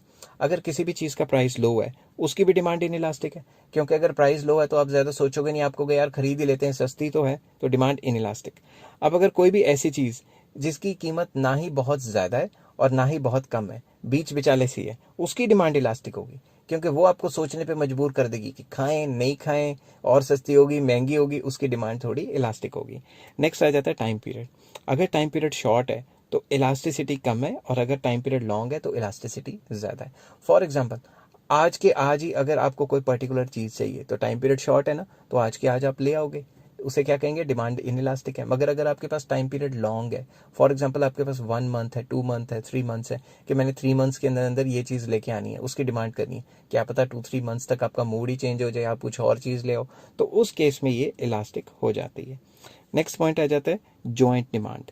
वो चीज़ें जिनकी जॉइंट डिमांड होती है, बेसिकली कॉम्प्लीमेंट्री गुड्स के केस में होती है, उनकी डिमांड क्या होती है, इनइलास्टिक। इनइलास्टिक का मतलब है कि प्राइस में जो मर्जी चेंज हो, डिमांड में कोई खास चेंज नहीं आएगा। फॉर एग्जांपल, मैंने पेट्रोल वाली कार ली, मुझे क्या पता था कि 100 रुपये का पेट्रोल हो जाएगा, समझ की बात, तो मेरी डिमांड तो इनइलास्टिक है ना, मुझे तो पेट्रोल डलवाना ही डलवाना है। But on the other hand, अगर कोई भी ऐसी चीज़ है जिसकी जॉइंट डिमांड नहीं है, उसकी डिमांड इलास्टिक होती है। ठीक है, तो joint demand deals with complementary goods. I hope ये सारी चीज़ें आपको समझ आई होंगी। अगर हेलो फ्रेंड्स, आज मैं आपके साथ डिस्कस करूंगा एक टॉपिक है इलास्टिसिटी ऑफ डिमांड का, जिसको कहते हैं income elasticity of demand. Discuss करेंगे क्या होता है और इसकी डिग्रीज क्या होती हैं। तो चलिए शुरू करते हैं। सबसे पहले इनकम इलास्टिसिटी ऑफ डिमांड का सिंपल वर्ड्स में मतलब है कि इनकम के चेंज होने से डिमांड में कितना चेंज आएगा। तो इंग्लिश में चलते हैं। It measures the extent to which demand changes as a result of change in income. कि इनकम में चेंज होने से डिमांड में चेंज आएगा, ये तो सबको पता है, मगर किस एक्सटेंट तक, किस हद तक चेंज आएगा, उसको इनकम इलास्टिसिटी कहते हैं। According to R.J. Lipsey, the responsiveness of demand to change in income is termed as income elasticity of demand. ये कहते हैं कि इनकम के चेंज होने से डिमांड में कितना रिस्पॉन्सिवनेस है, मतलब किस हद तक चेंज आएगा। फिर से वही बात, तो आप एक डेफिनेशन को ऐड कर सकते हैं अपने आंसर में, जिससे कि टीचर के ऊपर बहुत ज़्यादा इंप्रेशन पड़ने वाला है। तो इसका फॉर्मूला EY मतलब income elasticity is equals to percentage change in quantity demanded divided by percentage change in income. Same है जैसे प्राइस इलास्टिसिटी का था, बस प्राइस की जगह इनकम आ गया। और यहाँ पे भी फॉर्मूला सेम है, delta Q by delta Y multiply by Y by Q. या फिर इसको ऐसे पढ़ सकते हैं, change in quantity demanded as a result of change in income multiply by quantity by income by quantity. ठीक है, आप इसको पार्शियल डेरिवेटिव या सिंपल डेरिवेटिव के थ्रू भी निकाल सकते हो, जो कि मैं आने वाली वीडियोस में आपको एक्सप्लेन करूंगा। चलिए नेक्स्ट पेज पे चलते हैं और इसकी डिग्रीज करते हैं। डिग्रीज ऑफ इनकम इलास्टिसिटी में सबसे पहली डिग्री है पॉजिटिव डिग्री। पॉजिटिव डिग्री हमें ये बताती है कि जब भी हमारी इनकम बढ़ेगी तो हमारी डिमांड बढ़ेगी, और जब भी इनकम गिरेगी तो डिमांड गिरेगी। Basically positive relation. तो इस टाइप का रिलेशन कौन से गुड्स में होता है, नॉर्मल गुड्स में, क्योंकि नॉर्मल गुड्स अच्छी क्वालिटी के माने जाते हैं। तो नॉर्मल गुड्स वो गुड्स होते हैं जिसमें इनकम इलास्टिसिटी जो है हमेशा पॉजिटिव रहती है, मतलब इनकम के बढ़ने से डिमांड बढ़ती है। अगर मुझे इसका डायग्राम बनाना है तो वो इस तरीके से होगा, X axis Y axis point of origin. यहाँ पे मैं लिखूंगा quantity demanded for normal goods. यार ये हवाई जहाज को भी अभी जाना था इतनी आवाज़ करते हुए। और दूसरी साइड में लिख लूँगा इनकम। ठीक है, तो वाई एक्सिस पे प्राइस की जगह क्या आ गया, इनकम। ठीक है, अब मुझे तो ये शो करना है कि इनकम के बढ़ने से जो है डिमांड बढ़ती है, तो मैं पेन का कलर चेंज करता हूँ और इसको इस तरीके से लिखता हूँ। सपोज़ मेरी इनकम इतनी है और मैं इतने नॉर्मल गुड्स खाता हूँ। अगर मेरी इनकम बढ़ जाती है तो मैं नॉर्मल गुड्स पहले से ज़्यादा खाता हूँ। तो ये आपकी जो है वो डिमांड का बन गई डी, ये मुझे फिर से बनानी पड़ेगी क्योंकि ये पॉइंट से नहीं निकली, तो इसको पर्टिकुलर इन्हीं पॉइंट से निकालते हैं, डी डिमांड कर्व। ठीक है, आई होप आपको ये समझ आ गया। पॉजिटिव डिग्री मतलब इनकम के बढ़ने से डिमांड जो है वो बढ़नी चाहिए, ये सिर्फ नॉर्मल गुड्स के केस में होता है, इसलिए पॉजिटिव डिग्री को हम नॉर्मल गुड्स की डिग्री डेडिकेट कर सकते हैं। नेक्स्ट पॉइंट आ जाता है नेगेटिव डिग्री। नेगेटिव डिग्री एक ऐसी सिचुएशन है जिसमें इनकम बढ़ेगी तो डिमांड गिरेगी, इनकम गिरेगी तो डिमांड बढ़ेगी। मतलब बेसिकली इसमें नेगेटिव रिलेशनशिप डिस्कस किया गया है। तो नेगेटिव रिलेशन किस केस में होता है? बेसिकली इन्फीरियर गुड्स में, कि जब भी आपकी इनकम बढ़ेगी तो आपकी जो इन्फीरियर गुड्स की डिमांड है वो गिर जाएगी, एंड वाइस वर्सा। तो जब भी आपकी इनकम बढ़ती है तो आप इन्फीरियर गुड थोड़ा ना कंज्यूम करोगे, आप नॉर्मल गुड्स कंज्यूम करोगे। अब इसका डायग्राम बनाते हैं। X axis, Y axis, point of origin. यहाँ पे लिखता हूँ quantity demanded for inferior goods. आप शॉर्ट फॉर्म मत लिखना, मैंने तो शॉर्ट फॉर्म लिख ली है क्योंकि जगह की कमी है। यहाँ पे आप लिख लो इनकम। ठीक है, अब ध्यान से देखो। ठीक है, मैंने जूम कर दिया इसको, मगर जूम आउट कर लेता हूँ। मान लो आपकी इनकम इतनी है, इनकम है इतनी, इनकम के हिसाब से आपकी डिमांड है इतनी। अगर आपकी इनकम बढ़ गई तो आप इन्फीरियर गुड तो कम ही खाओगे ना। तो जब भी आपकी इनकम बढ़ती है इन्फीरियर गुड की डिमांड तो कम होगी। तो इन दो पॉइंट से जो डिमांड कर्व निकलेगी, इन दो पॉइंट से जो डिमांड कर्व निकलेगी उसको हम नेगेटिव इनकम इलास्टिसिटी की डिग्री कह सकते हैं, या फिर इस डिमांड कर्व को हम कह सकते हैं कि नेगेटिव डिग्री है, कि इनकम के बढ़ने से जो डिमांड है वो गिरती है। तो इस केस में हमेशा इन्फीरियर गुड्स आ जाते हैं जिसमें इनकम के बढ़ने से डिमांड हमेशा गिरती है। आई होप ये सारी चीज़ें आपको समझ आ गई होंगी कि जब भी पॉजिटिव रिलेशन होता है तो डिमांड कर्व अपवर्ड स्लोपिंग होती है, जब भी नेगेटिव रिलेशन होता है तो ये डाउनवर्ड स्लोपिंग होती है। नेक्स्ट पॉइंट पे हम चलते हैं और करते हैं जीरो इनकम इलास्टिसिटी, या फिर जीरो इनकम इलास्टिसिटी एक ऐसी सिचुएशन है जिसमें इनकम बढ़ेगी तो भी डिमांड कांस्टेंट रहेगी, इनकम गिरेगी तो भी डिमांड कांस्टेंट रहेगी। ये बेसिकली किन चीज़ों के लिए होती है? नेसेसिटीज़। एग्जांपल लेता हूँ, सॉल्ट। अगर कोई अमीर हो जाएगा तो वो क्या नमक डबल ट्रिपल खाने लग जाएगा? नमक तो उतना ही खाएगा। और अगर कोई गरीब हो गया तो भी नमक कम कर देगा। तो जो नेसेसिटीज़ होती हैं उसमें इनकम के चेंज होने से डिमांड में कोई फ़र्क नहीं पड़ता। इसका मैं डायग्राम बनाता हूँ। तो डायग्राम देखिए ध्यान से, X axis, Y axis, point of origin. यहाँ पे मैं लिख देता हूँ क्वांटिटी डिमांडेड फॉर सॉल्ट, जो कि एक नेसेसिटी है, और दूसरी तरफ मैं लिख देता हूँ इनकम। ठीक है, तो इसकी जो डिमांड कर्व होगी वो इस तरीके से बनेगी। मैं कलर चेंज कर लेता हूँ। इसकी demand curve parallel to Y axis बनेगी। ये डिमांड कर्व है, क्योंकि इनकम चाहे इतनी हो चाहे इतनी हो, y1 y2, या इनकम और ज़्यादा बढ़ जाए y3, नमक की डिमांड तो उतनी रहेगी ना। तो इस केस में इनकम इलास्टिसिटी क्या होगी? ज़ीरो। आई होप ये सारी चीज़ें आपको समझ आ गई होंगी। हेलो फ्रेंड्स, आज मैं आपके साथ करूंगा इलास्टिसिटी ऑफ डिमांड का एक और नया टॉपिक, जिसका नाम है क्रॉस इलास्टिसिटी ऑफ डिमांड। तो चलिए शुरू करते हैं।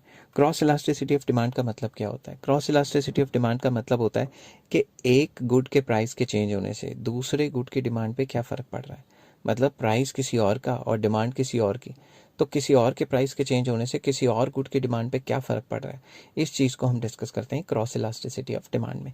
सिंपल इंग्लिश में चलिए लिखते हैं, it measures the extent to which the demand for one good changes as a result to the change in price of another good, कि किसी और के प्राइस के चेंज होने से किसी और के डिमांड पे कितना फ़र्क पड़ता है। इसका फॉर्मूला है क्रॉस इलास्टिसिटी का, ई सी इसको डिनोट करते हैं, ई और सी थोड़ा नीचे होता है। Percentage change in quantity demanded for X good, तो इसलिए एक्स नीचे लिखा हुआ है, divided by percentage change in price of Y good, इसलिए वाई थोड़ा नीचे लिखा हुआ है। इसको हम नॉर्मल फॉर्मूले में भी कन्वर्ट कर सकते हैं, delta Q X divided by delta P Y multiply by P Y divided by Q X. तो सेम फार्मूला है जो प्राइस इलास्टिसिटी का होता था, बस क्वांटिटी किसी और की और प्राइस किसी और की डिस्कस की जाती है। तो बेसिकली ये रिलेटेड गुड्स के केस में क्वेश्चन बनता है। नेक्स्ट आ जाता है डिग्रीज ऑफ क्रॉस इलास्टिसिटी, कि क्रॉस इलास्टिसिटी की डिग्री क्या है। डिग्रीज में सबसे पहले आता है पॉजिटिव डिग्री। अब ये पॉजिटिव डिग्री क्या होती है? पॉजिटिव डिग्री एक ऐसी सिचुएशन है जिसमें एक गुड के प्राइस के बढ़ने से दूसरे गुड की डिमांड बढ़ जाती है। मतलब प्राइस किसी और का बढ़ेगा और डिमांड किसी और की बढ़ जाती है। बेसिकली ये किस केस में होता है? सब्स्टिट्यूट गुड्स के केस में। एग्जाम्पल, अगर प्राइस ऑफ पेप्सी बढ़ गई तो डिमांड फॉर कोक बढ़ जाएगी ना। पेप्सी महंगी होगी तो सारे कोक पीना शुरू कर देंगे, एंड वाइस वर्सा। तो इस केस में पॉजिटिव रिलेशन हो गया ना, एक के प्राइस और दूसरे की डिमांड में। इसका डायग्राम बनाते हैं, X axis Y axis, point of origin. यहाँ पे मैं लिख देता हूँ क्वांटिटी डिमांडेड फॉर कोक, ठीक है, और दूसरी साइड लिख देता हूँ price of Pepsi, price of Pepsi. ठीक है, अगर मैं इसमें पेप्सी का प्राइस बढ़ा दूं, मतलब पेप्सी महंगी हो गई, पहले मैं ये शो करता हूँ कि पेप्सी का प्राइस इतना था और कोक की क्वांटिटी डिमांडेड इतनी थी। अब अगर पेप्सी का प्राइस बढ़ जाता है तो लोग तो पेप्सी पसंद नहीं ना करेंगे। अगर पेप्सी का प्राइस बढ़ जाता है, मैं प्राइस अच्छी तरह से लिख लेता हूँ P1 तक, तो कोक की डिमांड बढ़ जाएगी। तकरीबन मेरे से उलट पुलट डायग्राम बन गया है, मैं थोड़ा सा डायग्राम सही कर लेता हूँ, ठीक है। तो ये स्ट्रेट लाइन नहीं बन पा रही इसमें, तो चलो कोई बात नहीं, आपको तो समझना ही है। तो इसमें जो डिमांड कब बनेगी वो दोनों पॉइंट्स के बीच में से जाएगी, तो मैं दोनों पॉइंट के बीच में से निकाल देता हूँ। आप स्केल से निकालेंगे तो आपको आसानी होगी। तो ये पॉजिटिव डिग्री होगी जिसमें एक के प्राइस के बढ़ने से दूसरे की डिमांड बढ़ती है। आप ये भी शो कर सकते थे कि अगर इसकी प्राइस गिर गई तो इसकी डिमांड गिर गई, तब भी पॉजिटिव रिलेशन ही बनता। तो पॉजिटिव डिग्री होता है सब्स्टिट्यूट गुड्स के केस में। नेक्स्ट चलते हैं नेगेटिव डिग्री। नेगेटिव डिग्री कहती है कि एक का प्राइस, अगर प्राइस ऑफ ए बढ़ता है तो डिमांड फॉर बी गिरेगी एंड वाइस वर्सा। तो इसमें नेगेटिव रिलेशन की बात होती है। तो बेसिकली ये किन टाइप के गुड्स की बात हो रही है? Complementary goods. तो कॉम्प्लीमेंट्री गुड्स वो गुड्स होते हैं जो मिल के आपकी डिमांड को पूरा करते हैं। Example car and petrol. अगर प्राइस ऑफ पेट्रोल अगर बढ़ गया तो जो डिमांड फॉर कार है, कार कौन सी? पेट्रोल कार, उसकी डिमांड तो गिर जाएगी। लोग कहेंगे यार पेट्रोल इतना महंगा हो गया, अब डीजल कार ले लेते हैं। तो जो कॉम्प्लीमेंट्री गुड्स होते हैं जिसमें एक का प्राइस बढ़ जाता है तो दूसरे की डिमांड गिरनी ही गिरनी है। और अगर एक का प्राइस पेट्रोल सस्ता हो गया तो सारे डीजल कार की जगह पेट्रोल कार ले लेंगे। इसका डायग्राम बनाते हैं। X axis Y axis point of origin. यहाँ पे मैं लिख लेता हूँ लेट प्राइस ऑफ पेट्रोल, और यहाँ पे लिख लेता हूँ quantity demanded for petrol car. ये कार लिख रहा हूँ मगर ये पेट्रोल कार है, ठीक है। प्राइस इतना है और लेट डिमांड इतनी है। अब मैं कलर चेंज करता हूँ और इसमें आपको दिखाने की कोशिश करता हूँ कि अगर पेट्रोल का प्राइस बढ़ गया तो पेट्रोल कार्स की डिमांड जो है वो कम होने वाली ही है, कम होगी ही होगी। अब इन दोनों पॉइंटों में से जो डिमांड कब बनेगी उसको मैं बता देता हूँ। डी ये नेगेटिव स्लोप जा रही है, मतलब price of petrol and quantity demanded for car में नेगेटिव रिलेशन है।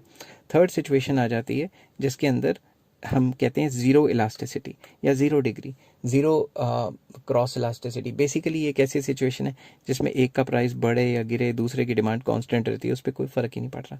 ये तब होता है when the goods are not related to each other, जब गुड्स का आपस में कोई लेना देना ही नहीं है।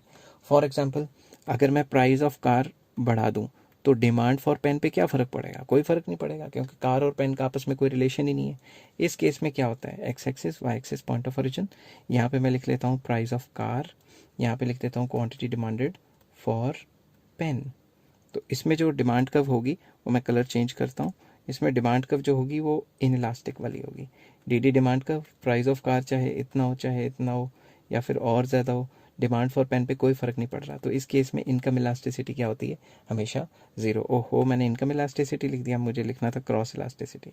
क्रॉस इलास्टिसिटी क्या होती है? हमेशा ज़ीरो। तो आई होप ये सारी चीज़ें आपको समझ आ गई होंगी, ठीक है। हेलो फ्रेंड्स, आज मैं आपके साथ करूँगा इलास्टिसिटी ऑफ डिमांड का लास्ट टॉपिक, जिसको हम कहते हैं इम्पोर्टेंस ऑफ प्राइस इलास्टिसिटी। जो प्राइस इलास्टिसिटी है ये हमारे लिए इतनी इंपॉर्टेंट क्यों है? तो चलिए शुरू करते हैं। First point is determination of price under monopoly. आपको पता है कि मोनोपोली के अंडर जो मोनोपोलिस्ट है वो प्राइस कैसे डिटर्मिन करता है? प्राइस डिटर्मिन करता है ड्यू टू इलास्टिसिटी। अब दिमाग से सोचें, किसी भी चीज़ की डिमांड इलास्टिक है, मतलब फ्लेक्सिबल है, तो वो हमेशा लो प्राइस चार्ज करेगा। लो प्राइस इसलिए चार्ज करेगा क्योंकि ये ना हो कि वो प्राइस बढ़ा दे और लोग दूसरी कमोडिटी या दूसरे गुड की तरफ शिफ्ट हो जाएं।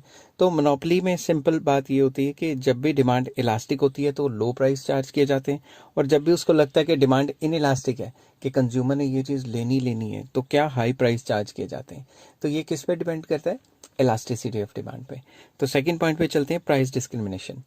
प्राइस डिस्क्रिमिनेशन एक ऐसी सिचुएशन होती है जिसमें मोनोपोलिस्ट जो है वो अलग अलग कस्टमर से अलग अलग प्राइस चार्ज करता है। तो कैसे प्राइस चार्ज करता है? फिर से वही बात कि more prices from those whose demand is inelastic. जिनकी डिमांड इन इलास्टिक है उनसे ज़्यादा प्राइस, और जिनकी डिमांड मोर इलास्टिक है उनसे लो प्राइस। वही बात आ गई, बस पॉइंट थोड़ा बढ़ा दिया।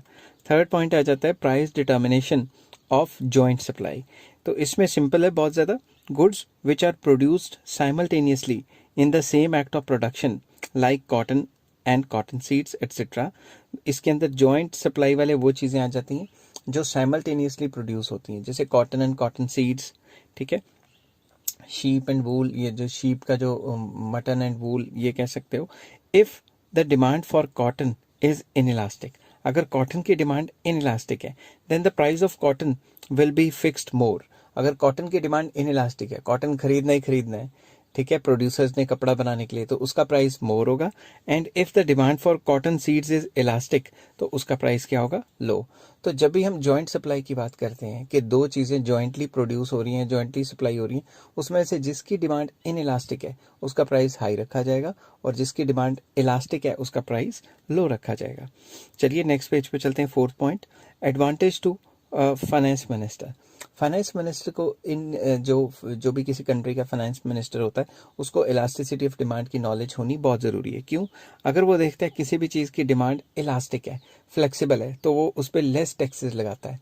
क्योंकि अगर उसने उस पर हैवी टैक्सेस लगा दिए, प्राइस बढ़ गई, तो लोग उसे खरीदना बंद कर देंगे या किसी और कमोडिटी की तरफ शिफ्ट हो जाएंगे। ऑन द अदर हैंड वो देखते हैं कि जैसे जिस चीज़ की डिमांड इन इलास्टिक है, लोगों ने खरीदना ही खरीदना है, उसके ऊपर हैवी टैक्स लगा लेते हैं क्योंकि उनको पता है लोग इसके खरीदे बगैर रह नहीं सकते। एग्जाम्पल, सिलेंडर बहुत महंगे हो गए, पेट्रोल बहुत महंगा हो गया, डीजल बहुत महंगा हो गया, क्योंकि इनकी इनइलास्टिक डिमांड है, तो गवर्नमेंट से इनके ऊपर हैवी टैक्सेस पे टैक्सेस लगाई जा रही हैं। नेक्स्ट आ जाता है sorry, fifth point, distribution of burden of taxation.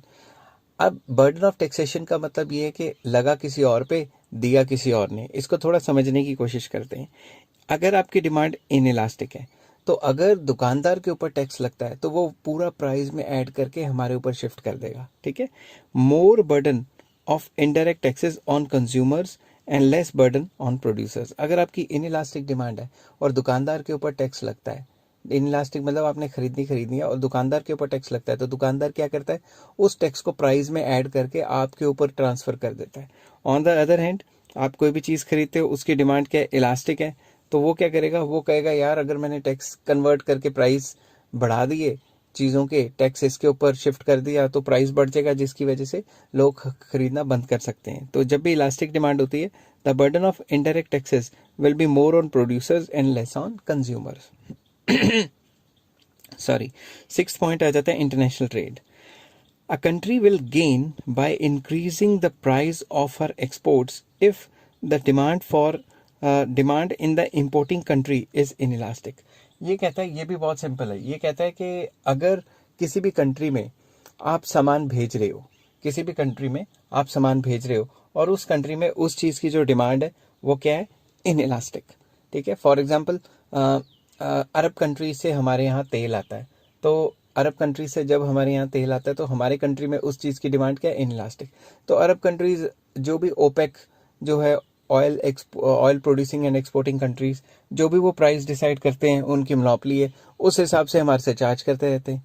अगर किसी भी एक्सपोर्टिंग कंट्री को पता है कि जिस कंट्री में वो माल एक्सपोर्ट कर रहे हैं वहाँ पे ये चीज़ खरीदी जाएगी और कोई ऑप्शन ही नहीं है, तो वो रेट हाई करके बेचते हैं। और दूसरी तरफ, if the demand in the importing country is elastic, then exporting country will reduce the price. अगर हमें पता है कि जिस कंट्री में हम माल भेज रहे हैं वहाँ पे ये माल खरीदा भी जा सकता है और नहीं भी खरीदा जा सकता, तो लोगों की जो डिमांड है वो फ्लेक्सिबल है, इलास्टिक है, तो हम हमेशा लो प्राइस चार्ज करेंगे। A country will be able to import goods cheaply whose demand is elastic. दूसरी तरफ चलें कि अगर हमारी किसी भी पर्टिकुलर चीज़ की डिमांड इलास्टिक है तो जो भी हम बाहर से सामान मंगाएंगे वो हमारी, क्योंकि डिमांड फ्लेक्सिबल है, तो इलास्टिक डिमांड है, तो हम लो प्राइस पे मंगा पाएंगे। अगर हमारी डिमांड इन इलास्टिक है किसी चीज़ की और बाकियों को पता है इन्होंने तो खरीदना है, तो वो हमसे डबल ट्रिपल रेट चार्ज करेंगे। आई होप ये पॉइंट आपको समझ आ गया होगा। नेक्स्ट है, importance for policy of nationalisation. Nationalisation की पॉलिसी के लिए काफ़ी ज़्यादा इंपॉर्टेंट है। नेशनलाइजेशन में आपको पता ही है कि गवर्नमेंट वो कंपनियों को एक्वायर कर लेती है जो वो सोचती है कि ग्रोथ एंड डेवलपमेंट के लिए बहुत इंपॉर्टेंट है। To protect the consumers against the exploitation, government nationalises those enterprises demand for whose product is inelastic. For example, electricity, water, etcetera. सरकार उन कंपनियों को नेशनलाइज कर लेती है जिनके बगैर जो कंज्यूमर्स हैं उनका सर्वाइव करना मुश्किल है। जैसे पेट्रोलियम कंपनीज हैं, अब तो प्राइवेट भी हो गई हैं, मगर जब शुरू में हमारा मुल्क आज़ाद हुआ था तो पेट्रोलियम कंपनीज, इलेक्ट्रिसिटी वगैरह ये सारी क्या थी, नेशनलाइज थी, मगर अब आस्ता आस्ता प्राइवेटाइज होती जा रही है। तो नेक्स्ट आ जाता है wage determination. If the demand for labour services is inelastic, आप प्रोड्यूसर हो और आपको लेबर चाहिए ही चाहिए, तो उस केस में क्या होगा, लेबर यूनियन क्या करेंगी, लड़ाइयाँ करके, बहसम बसाई करके हाई वेज रेट फिक्स करा देगी। क्योंकि उनको पता है कि आप उस लेबर के बगैर आपका चल नहीं रहा। ऑन द अदर हैंड अगर आप देखें कि लेबर की डिमांड जो है, लेबर की सर्विसेज की डिमांड इलास्टिक है, फ्लेक्सिबल है, तो उस केस में ये पॉसिबल नहीं हो पाएगा कि उसकी वेज हाइक की जाए, क्योंकि आप लेबर से काम करा भी सकते हो, नहीं भी करा सकते, इलास्टिक डिमांड है। जब demand for labour is elastic तो आप लो वेजेस पे या उनके लो प्राइसेस पे भी आप खरीद सकते हो। ऑन द अदर हैंड जब डिमांड काफ़ी ज़्यादा है, जब डिमांड मतलब इन इलास्टिक है, आपको लेबर चाहिए ही चाहिए, उस केस में आप क्या कर सकते हो, आपको हाई प्राइस देनी पड़ेगी। आई होप ये सारी चीज़ें आपको समझ आ रही होंगी। अगर